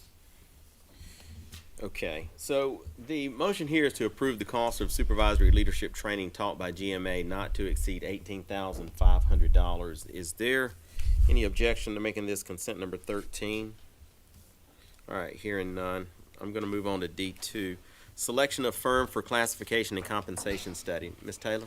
Yes. So I am here to introduce for review and approval, hopefully, a RFP for a compensation study that was budget approved for fiscal year 23. A summary of the scope of services include reviewing job descriptions via employee input, conducting a comprehensive market analysis of all city positions with comparable and surrounding jurisdictions, and review of all salary ranges. We received 4 bids, and the committee reviewed and scored them on the following: technical ability, past performance based on submitted references, cost, and background experience that their team would offer. After careful review and receiving the highest score, PayPoint HR was selected. They did hit the high marks in the areas that we scored, in addition to their emphasis on the valuation and importance of employee engagement, and input that we are looking to enhance, as those areas were growth opportunities that were identified in our Great Place to Work survey. And I just want to read a quote that was in their proposal packet. And it said, PayPoint HR, this is what they wrote in their proposal package. PayPoint HR LLC realizes that the employees are the most valuable asset and will be treated accordingly. By including employee input in the project, it is our experience that they feel heard and valued. As such, they will be more likely to find the pride and fulfillment that public service lends. This forward-thinking philosophy ensures the city will be seen as a great place to make a career as well as make a living. And it's funny that, when they submitted their proposal, this was actually before we actually discussed that we were the great place to work. So that's in short, with the materials provided by PayPoint HR, we feel they are capable of completing our compensation study to the extent that is needed. So in your motion, you have a not to exceed. Yes. Of $35,000. Yes. But you got proposals from 4 different companies, Yes, right? I did. Yes. So why do you have a not to exceed? Well, that was what was budgeted for. Yeah, but how much is what are they proposing? So PayPoint HR, they are proposing $35,000. All of the others, Archer Company was proposing $28,000. McGrath proposing. No, that's okay. I'm only saying that you have a not to exceed when Right. really the proposal was $35,000. Right. So And $35,000 is what we're going to pay for. Yes, sir. Yes. And what had happened was that when we did the RFP, they actually in the RFP, I directed them to see our budget that is online. So they did have an opportunity to look at our budget and to see, what we are budgeting this for. And then also based on the criteria that I have put together, this is what I'm looking for you to actually commence for us. All right.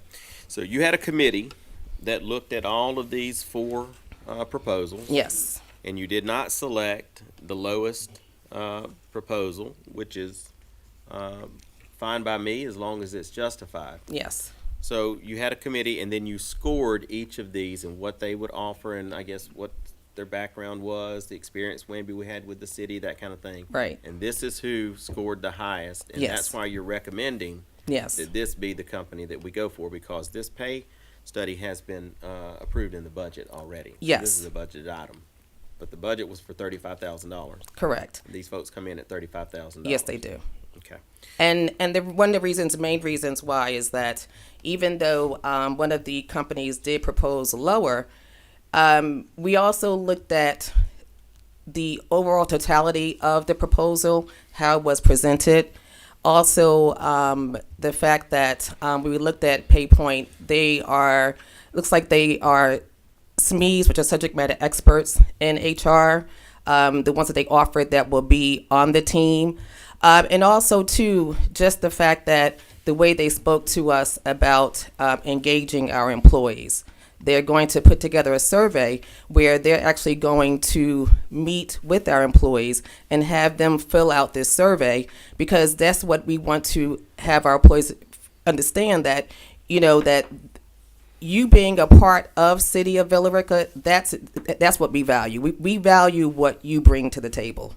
So see, that's what I'm trying to pull out of you, is I want to know why these folks stood out, and now you're telling me that they offer services that go above and beyond what the lowest bid was doing. They're Yes. coming out here, meeting with our employees, and placing a higher premium on that interaction to see what these folks actually do. Correct. Because just giving somebody a job title, we know now we're looking at job descriptions now that really do not really describe what that person does. And this Right. is what they're going to come in and take a look at. Right. That justifies, in your mind and in the committee's mind, and that's why you're recommending this today, that justifies why this might be $7,000 more Yes. than the lowest bid.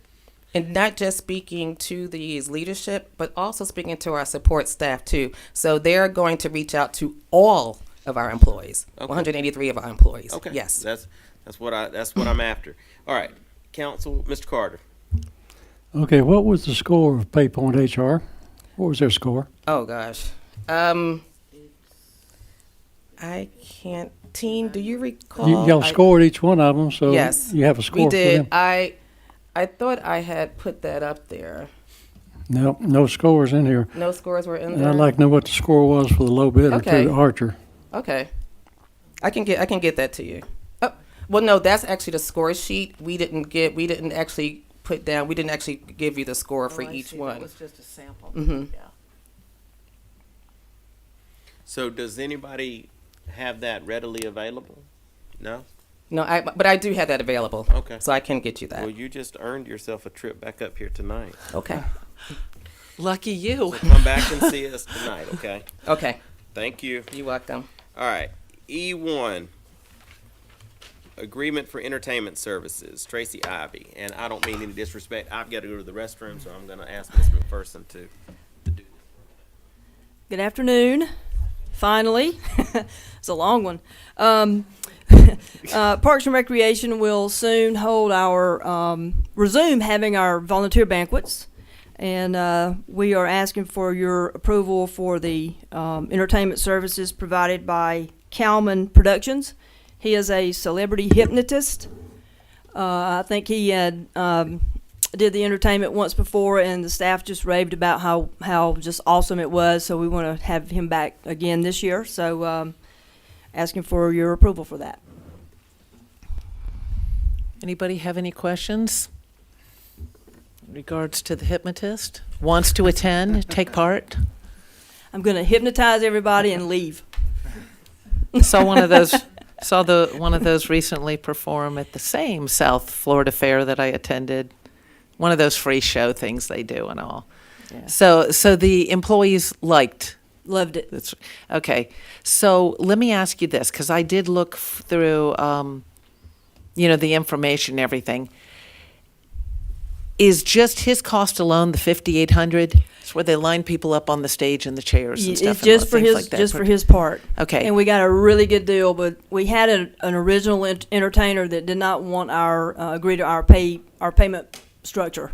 Wanted to be paid way ahead of time. So we were like, that doesn't make sense. So we started going back to the drawing board, and this came up as maybe we should go back and ask him if he was available that day. He had to make some travel arrangements to make himself available, but was able to do that, so that added the $800.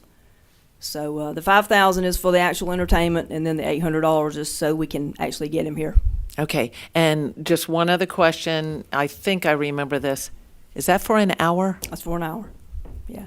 It's a Okay. lot. It's a lot. But you know me. You have to appreciate who we're doing it for. Yeah. To hypnotize people? Yeah. He probably can provide some people to interrogate people, I wish too. he would just let me have some handcuffs. I would be fine with that. For different purposes, Mayor. I already see your mind going. The hypnotist. We're talking about the hypnotist, the entertainment for the recreation appreciation, the volunteer banquet. Yes, ma'am. He is the entertainment, and I was the only one that had a question, unless you have any. No, I don't have any questions, and Ms. Brockton. Okay. Is there any objection to making this consent number 14? I would like the motion read because it doesn't specify the amount. We need to add Ms. that. McPherson, would you read the motion? I move to approve the agreement between the City of Villa Rica and Kalman Productions, LLC, to provide entertainment for the Villa Rica Parks and Recreation Volunteer Banquet for the amount of $5,800. All right. I that's just the added motion. Is there any objection to making that consent number 14? None. All right. Thank you. Thank you, Tracy. Thank you. All right. Let's move on to utilities. F1. Water and Sewer Ordinance Revision. There'll be a public hearing on this, so I'm just going to ask you to briefly introduce this, John, and then we will see if council has any questions. Otherwise, we'll take it up tonight. All right, thank you, and good afternoon. This request is to revise our sewer use ordinance, particularly section 2178B, 2178C, and 2178D, all relative to the industrial pretreatment program that the city manages on behalf of EPD. So we have some requirements from EPD that we need to shore up in our industrial pretreatment program, namely adjusting the permits that we issue as a city to the industrial users relative to the local limits that we have currently in our ordinance, as well as the management of that system relative to inspections, follow-ups with the industrial pretreatment. And the third item on this is relative to the surcharges assessed to the industrial users. We are requesting an increase in surcharge amount. We haven't had a surcharge amount increase, I understand, in about 5 years. I believe it was 2018. Our ordinance allows for a 20% increase per year prior to council approval. However, the fact that we have not had one in 5 years, this particular year, we're asking for a 35% increase based on analyses that staff performed relative to the treatment of the discharge from the industrial users. The takeaway for me is that regardless of what the surcharge is set at, whether it's $1.09 per pound as existing or the requested $1.47 per pound, the takeaway is there is no surcharge for any industrial users that are within their permit. The surcharges are only for those constituents that are above and beyond what we permit them to have. So as long as the industrial users are within their permit, there is no surcharge associated whatsoever. So we have an increased chemical cost to treat this. We're asking for an appropriate surcharge to offset our increased chemical costs, strictly relative to the amount over the permit limits by the industrial users. Okay. So this is going to come up for a public hearing tonight. and I know you've had an opportunity to review this. Is this one of the items that was late, or was all this in here? I don't have a note that it was late. So Okay. If I may, I believe it was all, it was all in there. I appreciate it. Just Usually I write a note if there's a Councilwoman McPherson had just pointed out to me earlier today that a few things had been kind of late coming in. I just wondered if this was one of them, because to me this is very important, and I want to make sure that everybody understands what it is that we're doing here and why we need to do it. We're going to take it up in a public hearing tonight, but I just want to see if anybody has any questions at this stage. I'll do it tonight. I have maybe Okay. a couple. Okay, all right. So I want to do that, John. I'm going Okay. to take it up tonight, okay? Yes, sir. All right, thank you. The next item is F2, modification design of Cleghorn Force Main and Gravity Sewer. Go ahead. This proposal is to engage with Paul Simonton of Simonton Engineering to redesign the force main of the Cleghorn lift station. As we know, we've been trying to redirect some flow away from the north wastewater plant to the west plant, which includes redirecting the shoreline lift station to Cleghorn Pump Station and subsequently over to the west plant. We also have the Fuqua development that will go to Cleghorn Lift Station. So we had been investigating a way to increase our flow capacity of Cleghorn Lift Station. Outside of installing much larger pumps, power, control panel, things like that, we've, in talking with our engineers, primarily Paul Simonton and Brendan Jones, we've determined that by shortening the length of the force main from Cleghorn Lift Station to our gravity sewer system, we're able to actually pump more flow from the lift station. So that is because we reduce what's called basically head pressure. So right now the force main extends to where the old west plant was, which is where distribution is currently housed. We can shorten that force main up and bring it back to somewhere not far actually from City Hall. And by doing that, those pumps will have a much greater flow capacity, and we can handle the planned growth to Cleghorn Lift Station. Oh, good. All right, and this is a budgeted item in the amount of $26,740. Yes, Is sir. there any questions for John? All Any right. improvements we can make in that area? Is there any- Moving sewer around and getting it gravity and getting to where it needs to go? Okay. Is there any objection to making this consent number 15? No. All right, F3, modification of design of Weatherstone Lift Station. This is also a request for engineering services from Paul Simonton of Simonton Engineering. This is for the redesign of Weatherstone Lift Station. Weatherstone Lift Station is a really unique station in that it is our only two-stage pump station. It's quite aged. We received numerous noise complaints, other complaints from local residents in that area relative to the age and condition of that station. Staff has been working hard at that station with increased frequency over time. We've incurred more overtime because of that, just maintaining it and making sure we don't have any potential for a spill there. So we've also rented equipment. We've rented pumps to go to that site to help us just manage that station along. So in conversation, of course, again, with both Paul and Brennan Jones, we've looked at that station and determined that if we can do some design work to that station, which also has to include shortening up the force main, but also a retrofit of the station itself, we can convert that to a submersible lift station to match all of our other stations. We actually have 3 stations of this kind, and we're working to convert them to match the other 29 stations that we have. So Paul Simonton's quote came in at a cost of $32,100. So staff's recommendation is to approve that quote. Okay. Any questions for John on this? Just one. Ms. McPherson. Where is this one? It's Weatherstone subdivision. If you go down in the Liberty Pool Road area on the left-hand side, very Okay. back of the neighborhood. in the Okay, trees. all right, thank you. All right, anybody else? So Mr. Carter. you're gonna take this from above ground, put it in the ground? That is the current plan, yes, sir. Okay. We're going to pay Paul Simonton to design what's going to work best there. I know part of the design includes shortening up the force main. If we cut that force main in half, we can find submersible pumps to fit. Right now, it's a 2-stage system above ground because of the length of the force main. All right, anybody else? Is there any objection to making this consent number 16? All right.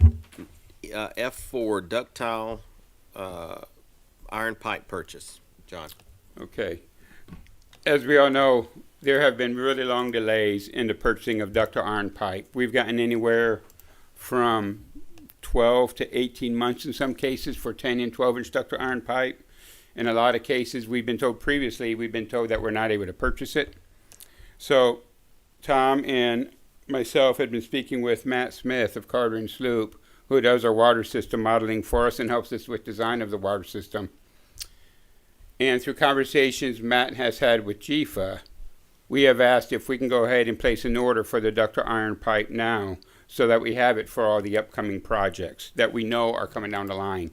The North Bypass is one, North Avenue is one. There's 3 others on the list. So it totals just about 30,000 feet of ductile iron pipe. So Matt put together a proposal and requested, four companies picked up the bid packages, 3 returned bids, with Consolidated Pipe and Supply being the apparent low bidder at $1.278 million. So again, I think the goal of this is to get the pipe on order so we can have it in-house when it's time to construct these projects. And in conversation with Matt, I believe, and Tom, I believe future GFA funding, we are able to assign this to future GFA funds. I guess is a better way to put it. As a funding source? Yes. Let me see it. Yeah, all right, I see that. Okay, all right. Is there any questions for John on this? John, where do you store 29,000 feet of pipe? Well, the plan is first to get it here in time for the project, and then it would be stored at site. Okay. But we have an area between the west plant and distribution where we can set up some staging there and store some pipe there. Okay. And we will do what we need to do to secure other pipe in fenced-in areas, whether it's, inside the gate of the west plant, wherever we can secure it, that might be a good option as it's well secured, has security cameras, things of that nature. Right. So, but we will store it wherever we need to.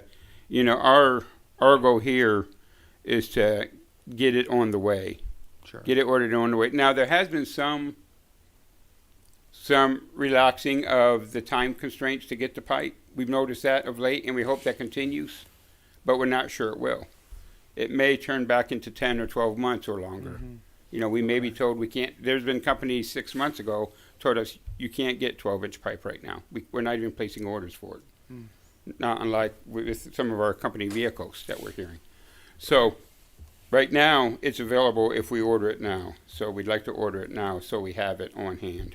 Well, aside from the availability issue, the other 2 prices were nearly 15% more than this. So not only do you have potentially 15% savings now, but availability, which is significantly important. Yes. But yeah, storage is going to be something we're going to have to work out. Sure. We're going to have that in a good spot. Mr. Carter. Okay, just curious, how long are these sections of pipe? Ductile iron pipes typically, at those sizes, they're going to be 18-foot sections. 18 foot, okay. Yes, sir. All right. Any objection to making this consent number 17? All right. Let's do F5, engineering design of Maple Street water main upgrade. John. All right. This is the 3rd request for engineering services, this one with Carter and Sloop, primarily Matt Smith, to redesign the water line along Maple Street, which isn't, it's about 1,700 or 1,300 feet, 1,300 feet. Right now we have a 2-inch galvanized line. This is part of our process to improve the water system in that entire section. So we spoke to Matt Smith of Carter and Sloop and asked for a bid, which you'll see is attached, to redesign that water line and install an 8-inch ductile iron line along from South Dogwood to Peachtree Street, along Maple Street.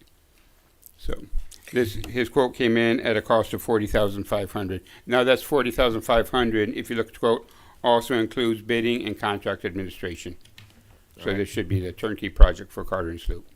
Any questions for John on this item?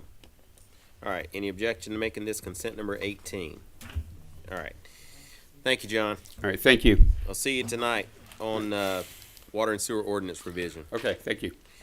All right. G1, finance, fiscal year 23 budget amendments number 149 through 153. Yes. She's back. I'm ahead. back. This is just the budget amendment that corresponds with the ARC grant that was awarded to us for the Northside Downtown Streetscape project. 286,000 would be coming from the general fund, and then the grant is a total of 1,144,000. So this this will move the funds and place it in the new fund that we created for these large capital projects that are funded by grants or partially funded by grants. Okay, any questions for Jennifer? All right, is there any objection to making this consent number 19? See what I mean? Just get it done, don't you? Yes, sir. All right, let's go to H, Deputy City Manager, CFO Sarah Andrews. Number 1, Georgia Cities Week, April 23 through 29, 2023. I'm excited about this one. So, GMA does Georgia Cities Week. This year it falls on April 23rd through April 29th. So, a collective group of staff has been working on different offerings for that week to engage the community in Cities Week. So here's what we're planning so far. This has not gone to social media or anything. This is the first time. Wanted to bring it to y'all first. And I love this. This was put together by Madison, who is our marketing specialist. So kudos to her. I thought this looked really good. So one thing we will do is all week we'll be trying to have citizen appreciation at different buildings, customer service, City Hall, and other places like that. But let's start with Monday. Tracy is going to be hosting an event after school, probably 3 to 6 that day. She's still working out the details, but possibly touch a truck or something like that. Maybe some class preview type events going on that night. Tuesday, our mayor will be reading with the kids at the library. Make it something easy. Yeah. Lots of pictures. Wednesday, this is a new thing. We are getting some. I've talked to one elementary school in town. I wanted to get her feedback first to see how it would work for them, but I'd like to include several of the elementary schools. But asking the council to have a special called meeting that day. And bring some elementary kids up here to see what a city council meeting looks like. But have y'all maybe vote on something fun, like ice cream flavor, Villa Rica ice cream flavor of the day or something. Maybe do a proclamation, but then give the kids a chance to speak during public comment. And we would give the teachers a prompt ahead of time. If I were mayor for the day, I would, So anyway, I'm looking forward to that. I think that would be fun. Thursday, we actually have a couple things going on. The police department is going to do coffee with a cop at a local coffee shop. And that afternoon, they're going to do Donut Dash. We've never done this before. As a recruiting event. So at Powell Park, they have their PT course that they require new recruits to go through. Well, not even, they have to get through that under a certain amount of time. It's their physical training course, I guess, under a certain time before we would even consider them a recruit. But we're going to do kind of a recruiting event, try to make it fun and invite the public out, come race the cops and see if you can beat the course under whatever the time is. So that's something new we've never tried. And then that afternoon, we're going to have a public input meeting for the community to come out and speak.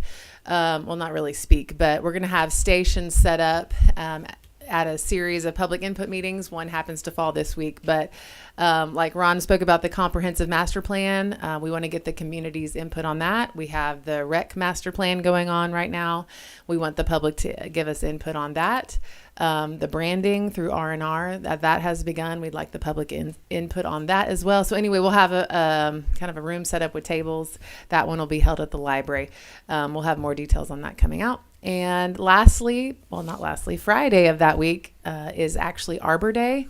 And Wesley has a plan to plant trees. And so he'd like the community to come out and plant a tree at Pine Mountain. And then lastly, but not least, is Jazz Fest is happening that week. So we'll wrap up the week perfectly with a concert at the Mill. Okay, sounds exciting.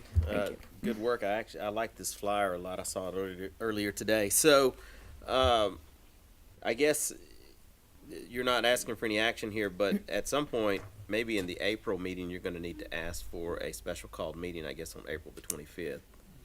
Yes. So you'll need to and we'll also, at the April regular meeting, we'll do a proclamation for Cities Week. So we can Sure. do We both. that, prepare that. All right, Council, Mr. Carter? Yeah, I would like to know what the mayor's gonna be reading on Tuesday. I don't know if that's been determined yet or not. Hope He it's got said something words. easy with pictures. Lots of pictures. Green eggs and ham. Oh, I want to open in advance so I can show up. Oh, okay. It could be a book you've already read, Danny. We'll just have to see how it goes. All right. Anybody else got anything? Okay. Thank you. Thank you, Sarah. All right. So unless you have any strong heartburn about this, I want to end now. We can take your stuff up tonight. It's already 2:30, and I think we've been here long enough today. 3:30. 3:30. It's 3:30. Is it 3:30? Yes. Well, that's even worse. I should have done this an hour ago. That does need to. Will you make sure Nick change make sure Nick changes that today? Okay, so real quick, I'm going to go over the consent agenda and then give you an opportunity to let me know if I've missed anything or if there are objections, and then we'll close this out. Consent number 1, Georgia Conservancy, Villa Rica Placemaking and Alleyway Activation Program. Consent number 2, Keep Carroll Beautiful, request to use the V-Plex, April 22nd, 2023. Consent number 3, Keep Carroll Beautiful, sponsorship for e-recycling event of $1,000. Consent number 4, Microsoft Surface Pros available to council members for purchase. Consent number 5, deed of property from city to Fuqua. Consent number 6, addendum to Civic Plus agreement and statement of work for ordinance supplementation. Consent number 7, cemetery ordinance revision. Consent number 8, agreement approving Three Rivers Regional Commission to conduct comprehensive planning activities on behalf of the city of Villa Rica. Consent number 9, V-Plex Pavilion. Consent number 10, AED machines for city buildings. Consent number 11, the North Plant Water Plant Gate Project. Consent number 12, Community Development Software Package. Consent number 13, Supervisor Training through Georgia Municipal Association. Consent number 14, Agreement for Entertainment Services. Consent number 15, Modification Design of Cleghorn Force Main and Gravity Sewer. Consent number 16, Modification of Design of Weatherstone Lift Station. Consent number 17, Ductile Iron Pipe Purchase. Consent number 18, Engineering Design of Maple Street Water Main Upgrade. And consent number 19, fiscal year 23 budget amendments numbers 149 through 153. Does anybody hear anything different? Okay, I'm going to open this up for public comments. Did anybody fill out any public comments sheet? Is there anybody here who would like to give public comment? All right, seeing none, I'm going to close the public comments. Madam Clerk, do you have any questions? You got the consent agenda? You want to add anything now? All right, don't.